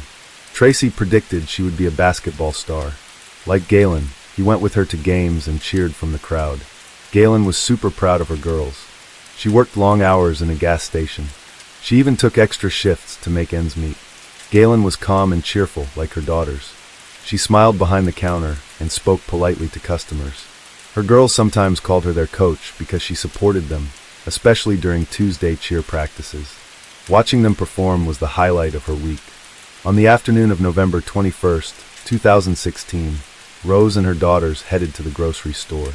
It was one of those exciting trips because the girls picked out their favorite snacks. When they got home, it was already evening. Rose cooked dinner, and after they ate, she sent them off to bed around 10 p.m. The girls echoed goodnight as they snuggled under their blankets. Rose responded and was grateful for her little family. The exhausted mom of 4 headed to her room. A few minutes later, there was pin-drop silence with everyone fast asleep. No one could have guessed what would happen next. The Friday before the fire, Tracy prepared to leave town. He visited his granddaughters and asked them to help him pack for the trip. The girls, who called him Papa, didn't want him to leave. They asked him to stay a while with them. It was unusual that they asked him to cancel his trip, but then he didn't make much out of it. He left anyway. Hours later, he woke up to a call from Galen. She said his granddaughters were dead. How did it happen? Galen was fast asleep when she heard screams from her daughter's bedroom. It was a few minutes past 3 a.m. She woke up and immediately jumped from the bed. The flames were spreading fast as the screams continued from their bedroom upstairs. She tried to get to them, but the intense heat wouldn't let her. Smoke filled her lungs as the flames pushed her back from the staircase. She couldn't breathe or talk. At that moment, she realized rescuing them alone was impossible. She ran from the house to get help from neighbors. The first call to 911 came in at 3:30 a.m. While they waited, neighbors gathered around the house to help the four girls. Meanwhile, their injured mother watched helplessly. Neighbors rushed around the house, desperate to help. But it was too late. The screams grew fainter with each passing moment. Galen was later airlifted to Ashkenazi's burn center. She suffered burns over her body and smoke in her throat. Carroll County Sheriff's Deputy Drew Yoder also suffered severe smoke inhalation. When he arrived, he briefly spoke with Galen. Get cover fire as well. He asked where the kids were, and she pointed to their room upstairs. Yoder immediately asked the county to send medics. Coughing heavily, he tried to make his way up a narrow, smoke-filled stairway. The girls shared a bedroom on the second floor. The climb was complicated and impossible. Galen desperately directed Yoder from outside. She urged him to keep climbing until he reached the girls' bedroom. Yoder inched closer, but the smoke overpowered him. Seconds later, he exited the building, breathing heavily and groaning. He raced to the floor of fire department, which was arriving. He yelled at them to get the fire equipment moving. Yoder was hopeful that the fire department would do its job. While the fire department inched closer, Deputy Yoder and Officer Dissinger wore air packs, getting ready to enter the house. They crawled on hands and knees to the front door. Unfortunately, the flames came towards the cops from the back of the house. Firefighters reached the officers and 3 of the girls and got them out. CPR began immediately on the girls, hoping to save them. The 4th girl was brought out of the house. Efforts to rescue her continued. While firefighters battled with the flames inside, the medical team tried to save the girls' lives outside. Unfortunately, all 4 sisters could not be revived. They died at the scene as the fire continued to rage through the home. Yoder and Dissinger sustained injuries and were airlifted to the hospital. Neighbors were shocked at how fast the flames engulfed the building. Flora, a town that is barely larger than a square mile, was thrown in grief, suspicion, and fear. Everyone wondered if the fire was intentionally set. Rumors swirled around town, and the investigation started immediately. We're taking each one of those rooms and looking at those independently, taking a look at all possible causes. The Indiana State Fire Marshal initially ruled the fire as undetermined. However, they determined that the fire started in the kitchen area. 2 months later, they changed the cause of the fire to arson after they found accelerants throughout the home. I want publicity about this case because I want it to be solved. Was ISP aware that that release was going out on Saturday? We were not. Investigators declined to talk about the type of accelerants found. Days later, the state police released a contradicting report, raising further questions. After further investigation, they discovered that accelerants were only found in one part of the house. This means that the fire started in one place.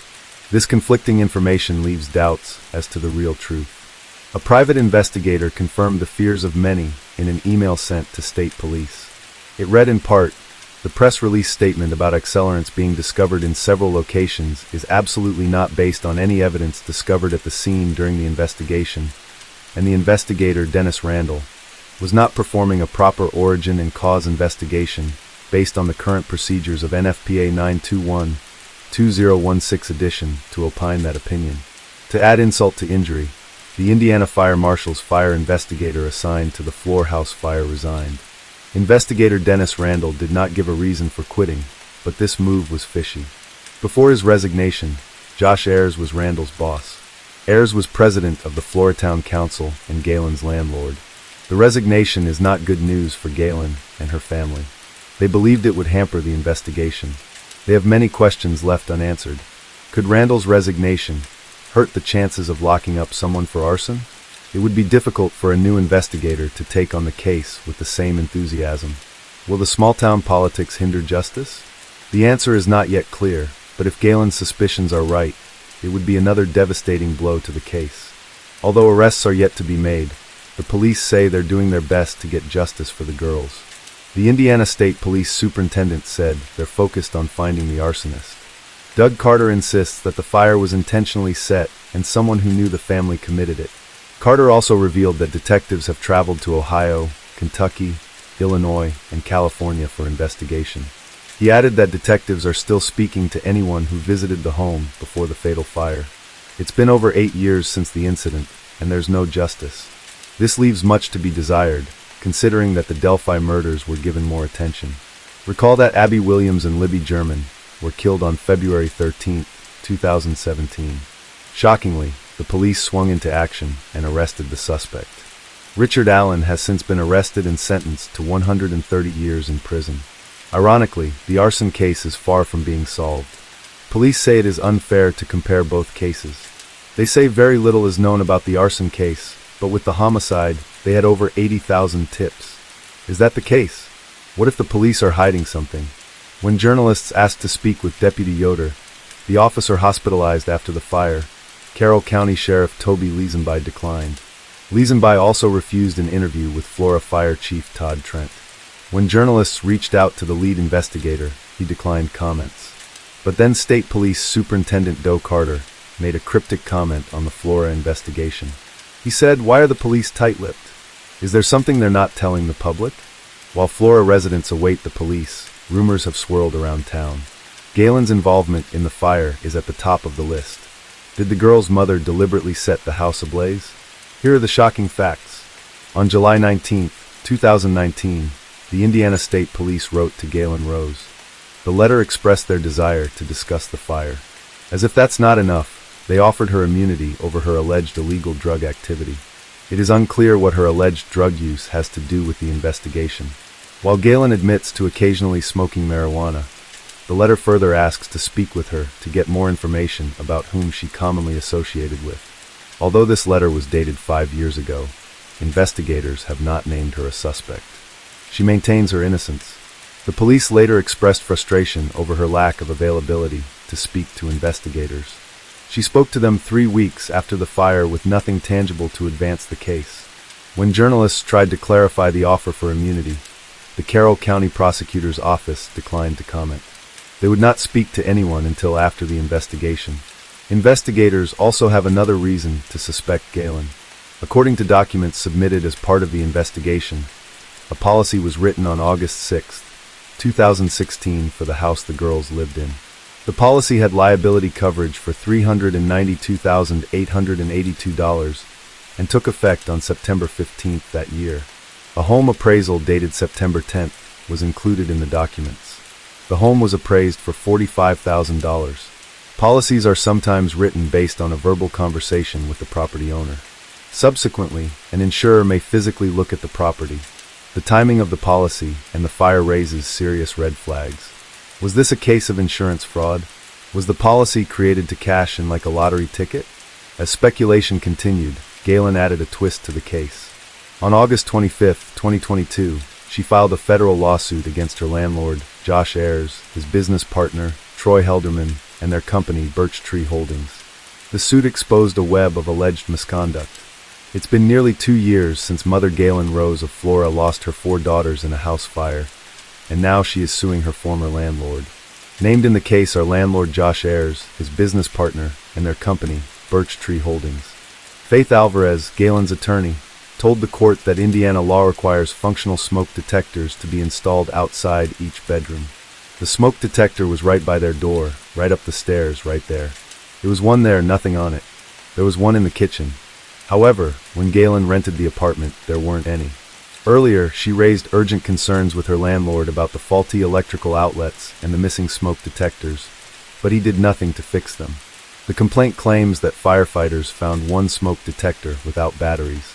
The suit says Birch Tree Holdings and 2 landlords were responsible for the lack of working fire detectors. Galen hired Mike Vergen, a former ATF fire investigator, to solve the puzzle.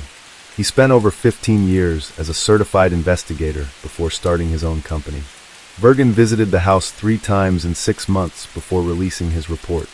He discovered one smoke detector with no battery in it. Determined to uncover the truth, Vergen raked through fire debris in the backyard, but couldn't find additional smoke detectors. He paid extra attention to the kitchen connecting the back porch. He then examined the appliances in the kitchen. His findings were clear. It showed that an electric malfunction did not cause the fire. The most vital information in the fire investigation came from a witness. Adam Ayers was a neighbor and one of the first responders on the morning of the fire. He was there minutes before the police arrived. Atries told Vergen that he tried to reach the stairway to the bedroom where the 4 girls slept, but smoke drove him back. But before leaving the house, he saw a 2-inch wide path of flame from the back porch to the kitchen. He described this view in detail. Ayers was the only person who saw the ribbon of fire. He helped Vergen determine it was a set fire. However, Vergen admitted that the goal of the fire was not to hurt the children. After several back and forth, both parties reached an agreement on September 6, 2023. Jonathan Bont, Josh Ayers' attorney, confirmed that a settlement was reached. However, the details of this agreement are confidential. Both parties also agreed to pull down the building at 103 East Columbia Street, Flora. They had no objection to demolishing the damaged property. The day after the fire, Flora residents gathered for a prayer vigil at the church across the street from the home. After prayers, dozens of people dropped roses at the site of the fire. Their cheer team was also at the event.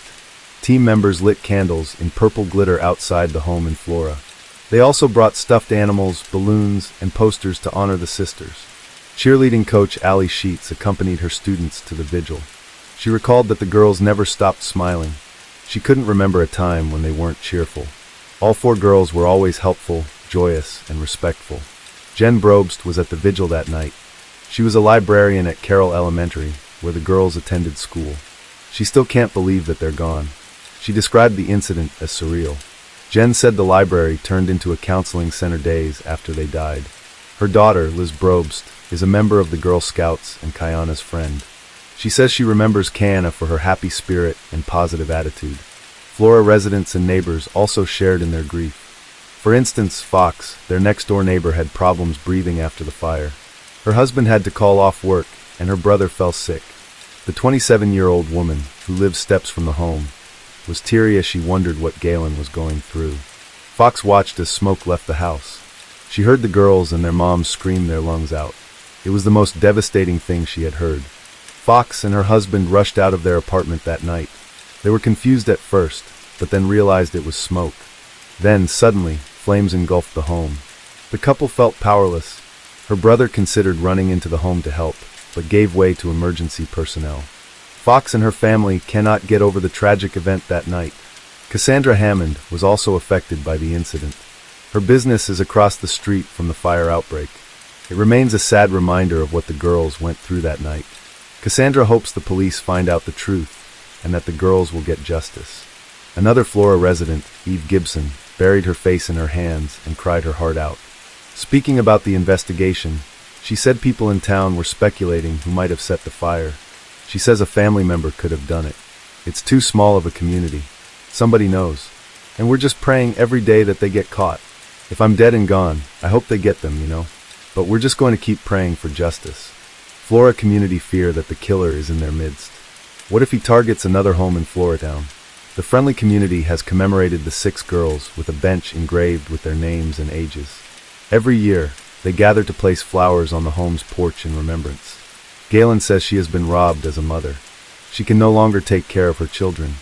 She still calls on the public to help get justice for her babies. Tonight, here's how you can help. A $5,000 reward is being offered for any information in connection with the deadly fire. Authorities made a heartfelt plea to the community, urging them to provide crucial information that could bring suspects to book. They assured that callers would remain anonymous. Police are also offering a reward of up to $5,000 for information that leads to an arrest. We need people to be talking to people, and people to be listening to other people, and then reporting it appropriately. Citizens can donate to the reward fund by sending a check to the Indiana Department of Homeland Security.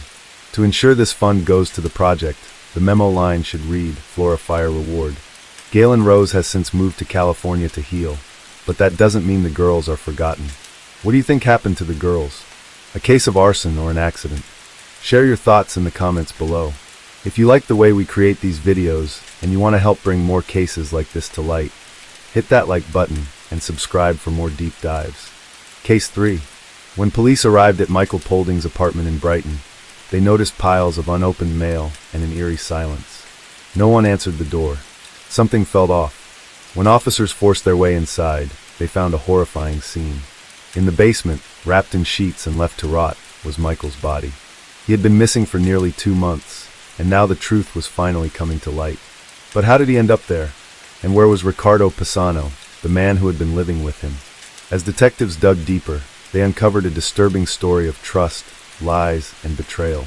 Michael had opened his home and heart to someone he believed cared for him. Instead, he had been used, manipulated, and ultimately left to die. But what really happened in that apartment? And how did Ricardo manage to escape justice for so long? Ricardo Pisano was born in South Africa in 1977. His early life, much like his true identity, remained shrouded in mystery. Most of what is known about his past comes from his own interviews, but their accuracy is often questioned. While he insisted that Ricardo was not his real name, we will refer to him as such for clarity. Raised in a household that, like many in South Africa, struggled with poverty, Ricardo faced hardships from an early age. As he grew older, these challenges only intensified. In his teenage years, he met a young woman with whom he had a daughter. The responsibility of fatherhood pushed him to seek ways to provide for his new family. Accounts of his work history are vague, but there are strong indications that Ricardo became involved with drug trafficking gangs that controlled the streets of Cape Town. According to later statements, he claimed to have been threatened by a group known as Pagada, which emerged at the time as a vigilante movement aiming to combat crime through street justice. While some saw this organization as a force for good, law enforcement viewed it as a radical entity that took justice into its own hands. Feeling endangered by this group, Ricardo, then 23 years old, fled South Africa, leaving behind his wife and daughter. From that point on, his life became a series of struggles and deceptions, characterized by the use of false identities to evade the authorities. His journey led him to New Zealand, where he was soon arrested for extortion. Sentenced to 15 months in prison, he managed to escape after serving only 8 months by taking advantage of a prison event in 2001. Despite an intensive manhunt, he vanished without a trace. Resourceful and elusive, Ricardo made his way to Australia, where he lived under a different identity for about a year and a half before moving illegally to the United Kingdom in 2004. Once in the UK, with no legal status and no financial resources, he was forced to find ways to survive while staying under the radar. It was during this time that he crossed paths with 2 individuals who made a living through sex work.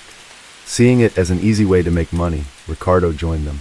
Initially, he catered to female clients, but he soon realized that male clients were more willing to pay for discretion.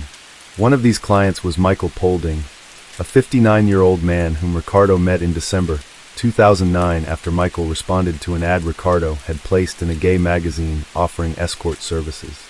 Michael was born in Scotland in 1950 into a large and wealthy family, being one of 9 siblings. Though his childhood was a happy one, his teenage years became more difficult as he came to terms with his attraction to men, something his family and the conservative society around him did not accept. Seeking a life of greater freedom, Michael moved to London at the age of 20, settling in Croydon, South London, where he secured a stable job in the urology department of a hospital. His career provided him with financial security, and despite the distance, he maintained strong ties with his family in Scotland, who described him as kind and loving. As the years passed, Michael found happiness with his partner, Henry, with whom he shared his life until Henry's passing in 2001. This loss devastated him, leading to a deep depression. He turned to alcohol to cope, and as his health declined, exacerbated by osteoporosis, his relationships became fleeting. Nearing 60, loneliness weighed heavily on him, prompting him to seek the company of younger men. This search led him to Ricardo, in whom he hoped to find companionship. What began as a straightforward exchange, money for companionship, soon developed into something deeper, at least for Michael. Ricardo quickly realized Michael's loneliness and generosity, and saw an opportunity to take advantage of it. Within months of meeting, Ricardo had moved into Michael's apartment. To explain his presence, he told different stories. Some believed he was Michael's caretaker due to health issues, while others were told he was his godson. In October 2011, after losing his job, Michael decided to relocate to Brighton, specifically to the Kemptown area, known for its vibrant LGBTQ community. He hoped that moving there would allow him to live more openly as a gay man. Using some of the proceeds from the sale of his former apartment, he paid a full year's rent up front for his new home, where Ricardo also moved in with him. The remainder of his savings, he entrusted to his sister Mary for safekeeping. Aware of this financial cushion, Ricardo and his associates persuaded Michael to invest his savings in a beauty salon, a decision that would later have dire consequences. In an effort to oversee the supposed beauty salon business, one of Ricardo's associates temporarily moved into the apartment that Ricardo and Michael shared. However, from the very beginning, the venture was doomed to fail. By May 2012, Ricardo convinced Michael that they needed additional funds to keep the business afloat. Trusting him, Michael reached out to his sister and transferred several sums, first $600, then another $120, and finally, a larger sum of $1,900. After this last transaction, all communication between Michael and his family abruptly ceased. Concern quickly spread among his loved ones. It was highly uncharacteristic of Michael to ignore calls and emails, raising alarms. As weeks passed with no word from him, his sister officially reported his disappearance to Sussex police on July 16, 2012. When officers arrived at Michael's residence, they immediately noticed stacks of unopened mail piling up at the entrance, a telltale sign that something was wrong. Upon forcing entry, they made a grim discovery. Michael's body was found wrapped in bedsheets in the basement, already in an advanced state of decomposition. The autopsy revealed multiple injuries, including broken ribs and a fractured collarbone, prompting police to launch a full-scale homicide investigation. As detectives questioned neighbors, they learned that Michael had moved into the area with two younger men. Witnesses reported that the relationship between the three often seemed tense, sometimes even violent. Authorities attempted to locate both individuals. Ricardo's associate was found and taken into custody as a suspect, but was later released on bail due to a lack of concrete evidence. Ricardo, however, had disappeared without a trace. A key testimony came from Ricardo's supposed business partner. He recounted that on May 22, 2012, he had visited the apartment and found Michael in a severely weakened state. When he suggested calling an ambulance, Ricardo refused. This statement led investigators to a critical discovery. Michael had been hospitalized just weeks earlier with head injuries and fractured ribs. Piecing together the evidence, authorities determined that Michael had likely died sometime between May 23 and May 30, 2012, nearly 2 months before his body was found. This timeline reinforced the theory that Ricardo was the last person to see Michael alive, making him a prime suspect and intensifying the urgency to locate him. As the investigation deepened, police uncovered disturbing details about Ricardo's past. Though he had been close to Michael, their relationship was marked by manipulation, control, and escalating violence. To build a case against him, detectives compiled a psychological and behavioral profile, highlighting his history of financial exploitation and the turbulent nature of his involvement with Michael. Given the seriousness of the case, Sussex police launched a major operation, Operation Diary, dedicating extensive resources to track him down. For over a year, Ricardo's face appeared across media outlets and crime watch programs. Authorities described him as approximately 35 years old, of slim build with olive-toned skin. Reports suggested he was last seen in Brighton in mid-May and could have altered his appearance, possibly growing a beard or disguising himself. He was known for his South African accent and history of using false identities. As the case gained international attention, the search extended beyond the UK. Given his past ties to South Africa and New Zealand, multiple law enforcement agencies collaborated to locate him. Media outlets gave him various nicknames. While a South African newspaper dubbed him the cunning escapist, London tabloids branded him New Zealand's most wanted, as he was the only one of 55 fugitives in Waikato who had evaded capture in over a decade. To encourage public assistance, authorities offered a $6,000 reward for information leading to his arrest. Leads began trickling in. A crucial piece of evidence emerged from surveillance footage recorded in July 2012 showing Ricardo in a Southampton shopping center. This confirmed that he had not left the UK and was still actively evading authorities. Despite these clues, he remained elusive. The urgency to capture him intensified in April 2013 when forensic experts released the final autopsy results. The medical examiner ruled Michael's death a homicide, confirming that blunt force trauma to the chest was the cause. With this revelation, Ricardo was officially named the prime suspect, prompting law enforcement to ramp up their efforts. The manhunt finally ended on May 9, 2013, when Ricardo was located and arrested following an altercation at a residence in Southampton. Despite his attempts to conceal his identity, authorities confirmed his true background and took him into custody. Following his arrest, Ricardo was transferred to Brighton, where Sussex's major crime unit began their interrogations, determined to unravel the full story behind Michael's tragic death. Despite the mounting evidence against him, Ricardo maintained that he was not in the city at the time of the crime. In an emotional statement, Michael's family expressed both their anguish and relief. While knowing that the person believed to be responsible was behind bars provided some closure, they struggled to understand what had truly led to Michael's tragic end. Now, investigators turned their focus to uncovering the motive behind the crime.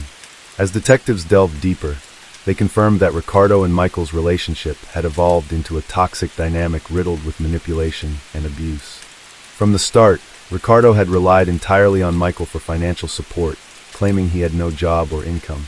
Under the guise of being a caregiver, he gradually drained Michael's savings, taking advantage of his generosity. Along with two associates, Ricardo convinced Michael to invest nearly all his money into a business that failed almost immediately. With his bank account nearly empty, financial strain may have been the breaking point. Witnesses recalled seeing Michael in distress during the time frame in which his death was believed to have occurred. This discovery raised significant concerns. It suggested that Ricardo had intentionally denied Michael the care he needed, possibly sealing his fate.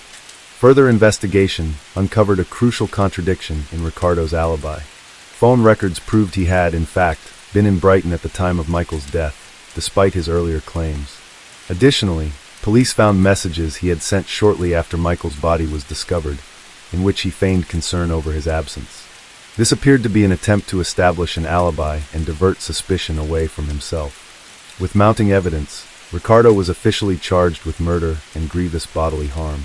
His trial began in September 2013. During the trial, prosecutors painted Ricardo as a master manipulator, a man who had built his life on deception, using false identities to evade justice. They argued that Michael, a vulnerable and trusting individual, had fallen victim to Ricardo's calculated schemes. The prosecution maintained that once Michael's financial resources were depleted, Ricardo saw no further use for him and callously ended his life, leaving his body to decay for weeks. The jury was also presented with evidence of Ricardo's actions after the crime. Following Michael's death, he had sent text messages in an apparent effort to create a false narrative, pretending to be concerned about his well-being. The prosecution asserted that this was a deliberate ploy to cover his tracks, motivated by his fear of being exposed, not just for the crime, but also due to his illegal immigration status. When it was Ricardo's turn to testify, he attempted to steer the focus elsewhere. He spoke at length about his past, detailing his reasons for fleeing South Africa and claiming that returning would put his life at risk. Though he reiterated that Ricardo was not his real name, he once again refused to disclose his true identity. Regarding Michael, Ricardo portrayed himself as a devoted companion who had shared an emotional bond with the older man. He claimed that Michael had been aware of his troubled past, even offering to marry him so that he could remain in the UK legally. He also insisted that Michael had financially supported him, not out of manipulation, but out of genuine care, even providing money for him to send to his family abroad. When addressing the circumstances of Michael's death, Ricardo put forth an entirely different version of events. According to his testimony, on May 29, 2012, he had gone for a walk along the beach. Upon returning home, he claimed to have found Michael hanging from the staircase railing. In an emotional recounting, he described the moment as devastating, insisting that he had desperately tried to revive him, but found no pulse. He explained that he had covered Michael's body with a towel and later wrapped him in a blanket, but, fearing the consequences of contacting the authorities due to his immigration status, he chose not to report the death.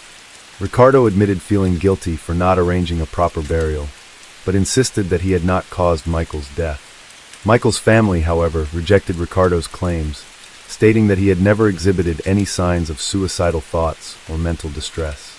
The prosecution also dismantled Ricardo's version of events, citing forensic evidence that ruled out suicide. The autopsy report had confirmed that Michael died from blunt force trauma to the chest, not from asphyxiation. The jury deliberated on December 9, 2013, weighing Ricardo's role in the crime.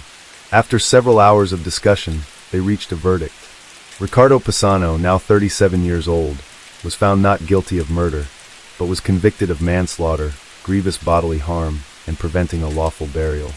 1 week later, on December 16, 2013, the court sentenced Ricardo to 18.5 years in prison. In his final remarks, The judge emphasized the disturbing nature of Ricardo's actions, describing Michael as a victim of sustained manipulation, financial exploitation, and ultimately violence. He condemned Ricardo's callous treatment of the man who had supported him, stating that leaving Michael's body to decay only added to the cruelty of his crime. The lead prosecutor in the case fully supported the sentence, echoing the judge's condemnation of Ricardo's actions. He emphasized that what made the crime particularly heinous was not just the financial and emotional exploitation of Michael, but the utter disregard Ricardo showed for him in death, leaving his body to decay in his own home, abandoned and forgotten. For Michael's sister, Mary, the verdict brought a sense of justice, but it could never be enough to compensate for the horror of what had happened. She described Ricardo as a despicable and ruthless individual, incapable of remorse. Though relieved that he would spend years behind bars, she and her husband, Sam, felt a deep responsibility to speak out.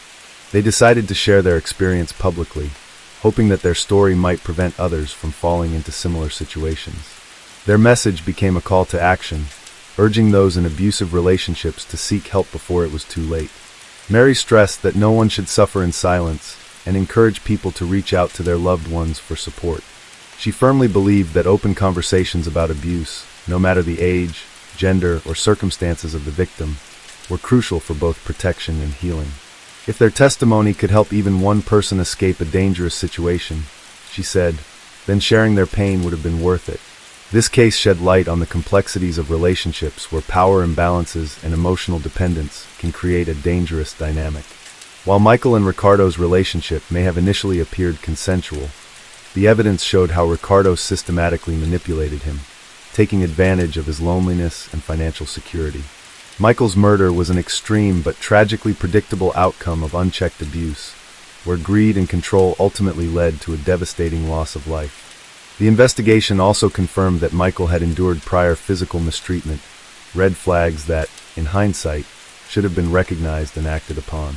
His death underscored the urgent need for greater awareness and intervention in situations where vulnerable individuals, particularly the elderly, are at risk of exploitation. Losing his long-term partner and struggling with health issues had left Michael increasingly isolated, making him an easy target for someone like Ricardo, an opportunist with no regard for the well-being of others. Only through awareness, education, and proactive measures can similar tragedies be prevented. Michael's family hopes that by sharing his story, they can help spark conversations and inspire real change, ensuring that no one else falls victim to the same kind of betrayal and cruelty. Case 4. It was a quiet night in the Ibarra home, with 5 kids fast asleep and everything seeming normal. But just after 1 a.m., that peace was shattered. 3 figures crept through the unlocked front door, and within moments, chaos broke out. Sounds of a struggle, muffled cries, and the start of something no one could have imagined. By morning, police arrived to find a disturbing scene. Samantha Wolford, the mother, was tied up and claimed strangers had broken in and taken her husband Ernie. But as investigators started asking questions, the story didn't quite add up. What really happened that night? And how did it turn into one of the most shocking stories the town had ever seen? Samantha was the eldest of 3 siblings born to a woman named Rossi Wolford. The identity of her father remained undisclosed. Samantha and her siblings grew up in the peaceful town of Mount Pleasant, Texas. Those who knew Samantha described her as cheerful, friendly, and outgoing. From a young age, she exuded confidence and had a natural ability to connect with others, making friends with ease. She had a deep love for animals and once dreamed of becoming a veterinarian. However, she eventually abandoned that dream after realizing she couldn't handle the prospect of euthanizing sick pets. Another aspiration close to her heart was to become a mother and build a family. This desire came as no surprise to those who knew her when she became pregnant with her high school boyfriend, whose identity remains unknown. At the age of 19 in 2008, Samantha gave birth to twins. For a while, the father stayed with the family, and Samantha believed she had achieved one of her most cherished goals. However, their relationship ended abruptly, leaving Samantha to navigate life as a single mother. To provide for her children, she claimed to work multiple part-time jobs while attending college. Yet, a close friend later revealed that Samantha primarily relied on food stamps and limited social assistance for her twins. Her life took an unexpected turn that same year when she met a young man named Ernie. Accounts differ on how they met. Some say it was through social media. Others claim mutual friends introduced them. But the most common story is that they crossed paths at a tattoo shop, sharing a passion for body art. Regardless of the circumstances, Ernie quickly became a source of support for Samantha, helping her heal from the heartbreak of her past relationship. Ernie was born on December 25, 1985, in Mount Pleasant, Texas. The second of 3 children, he was raised in a close-knit family alongside his siblings, Jimmy, Tiffany, and Abigail. Known for his intelligence and kindness, Ernie had a knack for helping others. During high school, he developed a strong interest in computers and became skilled at both gaming and repairing hardware. After graduating in 2004, he pursued carpentry and later worked as a machine operator at a wooden bat manufacturing company. When he met Samantha, his warm personality and shared interests made them inseparable.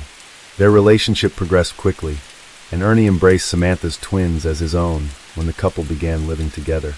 By 2011, they were surprised to learn Samantha was expecting twins again. That same year, they welcomed their children, Jared and Kelly. Now a big family, Ernie took on the responsibility of supporting everyone, working at a pizzeria in addition to his factory job. Friends and family noted that Ernie seemed genuinely happy despite the challenges, as he deeply loved Samantha and the children. However, financial strain soon began to take its toll. Samantha, feeling stuck and unable to move forward, decided to pursue a long-held dream of becoming an actress and internet personality. With hopes of supplementing their income, she launched a YouTube channel called Simple Manic. On the channel, she shared her passions, daily struggles as a mother of 4, and details about her relationship with Ernie, whom she described as abusive, a claim his family vehemently denied. According to Ernie's relatives, he disliked the spotlight and preferred to keep his private life off the internet. They believe Samantha's growing obsession with fame caused her to neglect her children and put the family second. Despite her efforts, Samantha struggled to grow her audience.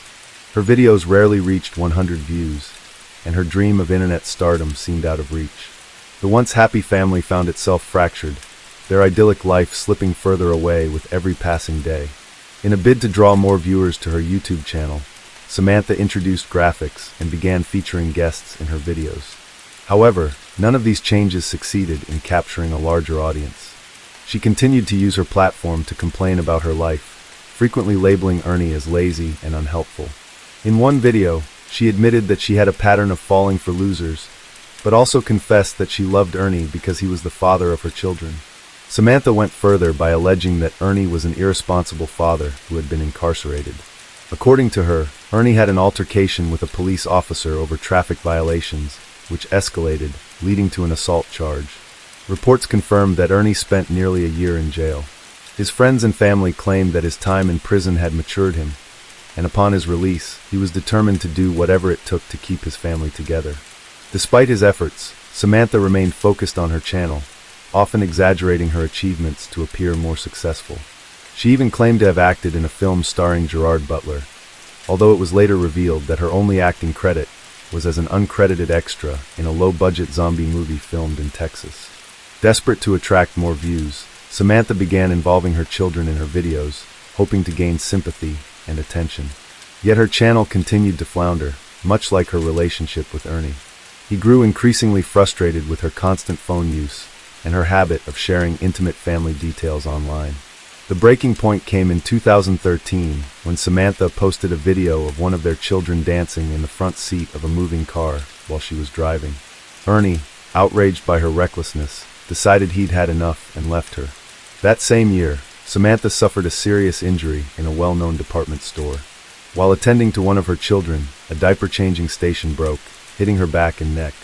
Samantha saw this as an opportunity to gain sympathy and began posting videos discussing her injuries and their impact on her life. She claimed to suffer from severe migraines and chronic pain, which required frequent visits to a chiropractor. In one video, she stated that her doctor had recommended strict bed rest and warned that without proper help, she risked a mental breakdown. Despite their separation, Ernie returned home to help Samantha and the children. Shortly after, Samantha became pregnant with their 5th child. Instead of bringing the family closer, the news added more strain to their already fragile relationship. While Ernie was excited about the new baby, he was also overwhelmed from working multiple jobs to support the family. Samantha, on the other hand, continued to complain in her videos that she had no help despite Ernie's sister, Abby, moving in temporarily to assist. During her pregnancy, Samantha's online activity dwindled significantly. She posted only a few videos about her experience as a mother of 5. However, the arguments between her and Ernie persisted. Samantha resented Ernie's love for video games, especially when his online avatar married the character of another player, a situation that fueled her frustration. Ernie, in turn, disliked Samantha's obsession with her phone, which he felt led her to neglect their home and children. In 2014, in an attempt to mend their relationship, Ernie proposed to Samantha, and the couple tied the knot in a small private ceremony. While the wedding brought temporary harmony, their underlying issues quickly resurfaced. Samantha later confided in Abby that she and Ernie had a heated argument the previous night over his supposed laziness. According to Samantha, Ernie became so angry that he physically assaulted her, even showing Abby bruises as evidence. Abby, shocked and skeptical, found it hard to reconcile Samantha's claims with her brother's usually mild-mannered nature. When Abby shared the story with other family members, they too doubted Samantha's account, believing it to be a misunderstanding. Despite the family's disbelief, Samantha continued to paint Ernie as an abusive partner, escalating her narrative to further tarnish his reputation. Samantha frequently told acquaintances about the alleged abuse she and her children endured at the hands of her husband, Ernie. According to court records, she eventually called 911 to report that Ernie had attacked her.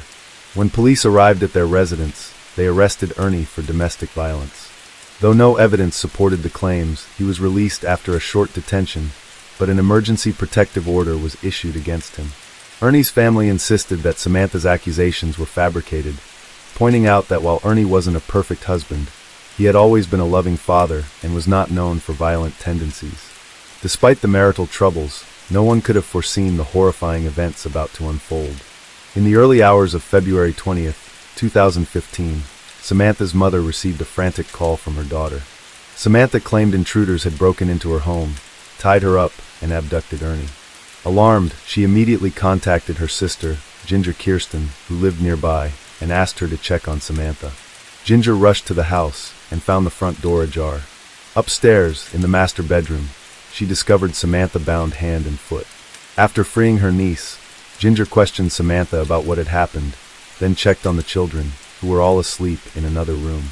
It struck her as strange that none of the kids had woken up despite Samantha's claim of screaming for help.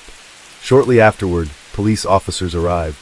They surveyed the scene, noting the broken entryway and signs of a struggle inside the home. Small blood spatters and a tuft of hair were found near the door. Oddly, nothing valuable appeared to be missing. Samantha explained the events to the police, describing the intruders as 3 or 4 individuals dressed in loose black clothing and wearing masks. She claimed they had weapons, one of them carrying a pistol. According to her account, the intruders dragged Ernie downstairs while hitting him with a gun and threatened to harm her as well. She alleged they tore off her clothes and threatened sexual violence, forcing Ernie to watch as they taunted him. Samantha said the assailants eventually tied her up, gagged her, and left her in the bedroom. When asked how she managed to call for help, Samantha said she used her nose to dial her mother's number. Investigators were skeptical of her story. The evidence didn't align with a typical robbery, nothing was stolen, and the door's lock was intact, suggesting it had been opened when forced. Additionally, the items Samantha claimed the intruders used to restrain her, such as a pink ribbon and a nightgown, were nowhere to be found. Samantha mentioned that the attackers had taken Ernie's phone, prompting detectives to contact the phone company for a trace. They located a signal in Pittsburgh, Texas, but the device was turned off shortly afterward, preventing them from pinpointing the exact location. During their investigation, detectives uncovered Ernie's prior domestic violence arrest and the protective order against him. However, when they brought it up with Samantha, she downplayed the issue, insisting they had since repaired their relationship. Samantha's shifting narratives further fueled suspicion. She initially claimed ignorance about Ernie's whereabouts, but later suggested that his father, allegedly involved in drugs, might have orchestrated the incident. The turning point came on the morning of February 21st, when investigators informed Samantha that they had obtained a warrant to search her phone. They pressed her about events leading up to Ernie's disappearance. Realizing the police didn't believe her story, Samantha admitted to visiting a friend in the hospital on February 19th, where she had spoken about the alleged abuse she faced. She claimed that her friend's boyfriend, Johnny, overheard the conversation and offered to take care of Ernie with the help of his brother-in-law. Samantha insisted she hadn't taken his words seriously and provided his name, though she claimed she didn't know him well, having only met him at the hospital. Detectives, now suspecting a conspiracy, decided to bring Samantha in for further questioning to uncover the truth about Ernie's disappearance. Authorities soon identified the suspect as 25-year-old Jonathan Sanford, a man recently released from jail following allegations of sexually assaulting a cousin. During his school years, Jonathan had earned a reputation as a bully, showing no remorse for his misdeeds. While interrogating Samantha, she revealed that Jonathan had messaged her after their encounter at the hospital. Detectives rushed to the hospital to apprehend him before he could flee. Alongside Jonathan, they also detained his brother-in-law, 26-year-old Jose Antonio Ponce. Both men were charged with aggravated kidnapping and the murder of 29-year-old Ernie Ibarra. Jonathan later admitted that he met Samantha before the hospital visit through his girlfriend, who had recently given birth to their child. According to him, Samantha had spoken about the alleged abuse she suffered, prompting him to offer protection for her and her children. Jonathan enlisted his friend Octavius Lamar Rhymes, a 28-year-old former soldier and methamphetamine addict, to help execute a plan to get rid of Ernie. Initially, they intended to plant drugs in Ernie's truck and call the police to have him arrested. However, court documents reveal that on the night of February 19th, their plans took a sinister turn. The trio, joined by Samantha and her children, drove in her vehicle to a relative of Octavius to purchase methamphetamine. Sometime during the night, the men decided it would be easier to kill Ernie than execute their original plan. Jose reportedly told Samantha that he could take care of her husband. Samantha asked if they were serious, and the men replied that they would stick to the drug planting scheme if the door was locked, but would proceed with the murder if it was left unlocked. The chilling details of their plan were discussed in front of Samantha's 5 children. Later that evening, after consuming the drugs they had purchased, the group stopped at a department store to buy food before returning to Samantha's home. Samantha then sedated her children to ensure they wouldn't wake up during the night. Unaware of the plot, Ernie was finishing his shift at the pizzeria. He called Samantha multiple times, but she didn't answer. After work, he drove home, went to bed, and fell asleep, oblivious to the awaiting him. Around 1 a.m., the trio arrived and, finding the door unlocked, proceeded with their second plan. They stormed in, mercilessly beating Ernie. Samantha played along, feigning terror as they attacked her husband. The men dragged Ernie, dressed only in his underwear, to the car while Samantha called her mother with the fabricated story about intruders. To make her account seem more credible, her accomplices tied and gagged her before leaving. The men drove Ernie to a remote wooded area. Their initial plan was to slit his throat to avoid making noise, but an impatient Jose shot Ernie in the back of the head instead. Jonathan later admitted he was shocked by Jose's actions, but checked Ernie's body to confirm he was dead before they left the scene. After Jonathan confessed to the crime, he led police to the site where Ernie's body was dumped. With this information and confirmation of Samantha's involvement, detectives confronted her. Still pretending to be a grieving wife, Samantha was arrested after they revealed they knew everything. Despite her claims of innocence, no one believed her. Authorities also apprehended Octavius, charging him with the same crimes as Jonathan and Jose. The investigation progressed quickly, with authorities gathering substantial evidence against the suspects. Among the key findings was a shell casing recovered near Ernie's body, which matched a firearm found in Octavius' home. Additionally, communications between Samantha and the other suspects revealed her involvement. For instance, when detectives asked Samantha to surrender her phone, she claimed she needed to message her mother, but instead texted Jonathan, instructing him to dispose of Ernie's phone. Although Samantha insisted she had only met Jonathan at the hospital, surveillance footage from a department store showed the two entering together with her 5 children before the murder. The connection was further confirmed by Jonathan's girlfriend, who revealed that Jonathan had babysat Samantha's children on multiple occasions, shocking investigators given his history of abuse. In April 2016, Jonathan Sanford and Jose Ponce pleaded guilty to all charges. Their testimonies detailed Samantha's role in orchestrating the plot, sealing her fate.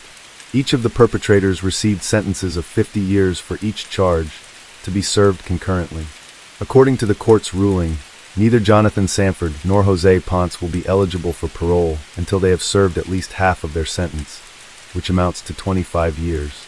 Octavius faced his first trial in June 2016, during which he was sentenced to 23 years in prison for aggravated kidnapping. In December of the same year, he was found guilty of murder and received an additional 75-year sentence, to be served consecutively with his previous sentence, bringing his total to 98 years.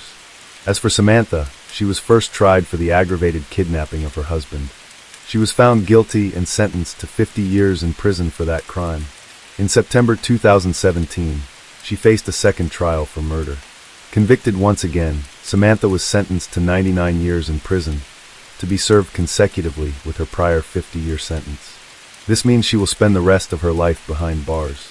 The motives behind Samantha's actions remain unclear, though multiple theories have been proposed. One theory suggests that after her injury at the department store, Samantha reached a settlement and anticipated receiving a significant amount of money. Divorces, being time-consuming, may have prompted her to seek a quicker resolution to her marriage to avoid splitting the settlement with Ernie. Allegedly, she promised the three men who carried out the crime a share of the money as payment for their involvement. Another theory speculates that Samantha sought notoriety as a grieving widow left to care for 5 children alone. Supporters of this hypothesis argue that her obsession with fame drove her to orchestrate the crime, believing that portraying herself as the victim of a heinous tragedy would garner public sympathy and attention. In one of her videos, Samantha once remarked that what psychopaths want most is to be remembered.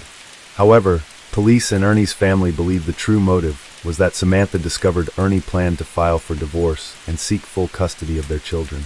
After the tragedy, the children were placed under the care of their paternal relatives. Regardless of her reasons, Samantha made the calculated decision to conspire in the murder of her children's father, ensuring they would grow up not only without him but also without her, as she now faces life imprisonment. In the end, Samantha achieved the notoriety she had long sought, but for all the wrong reasons.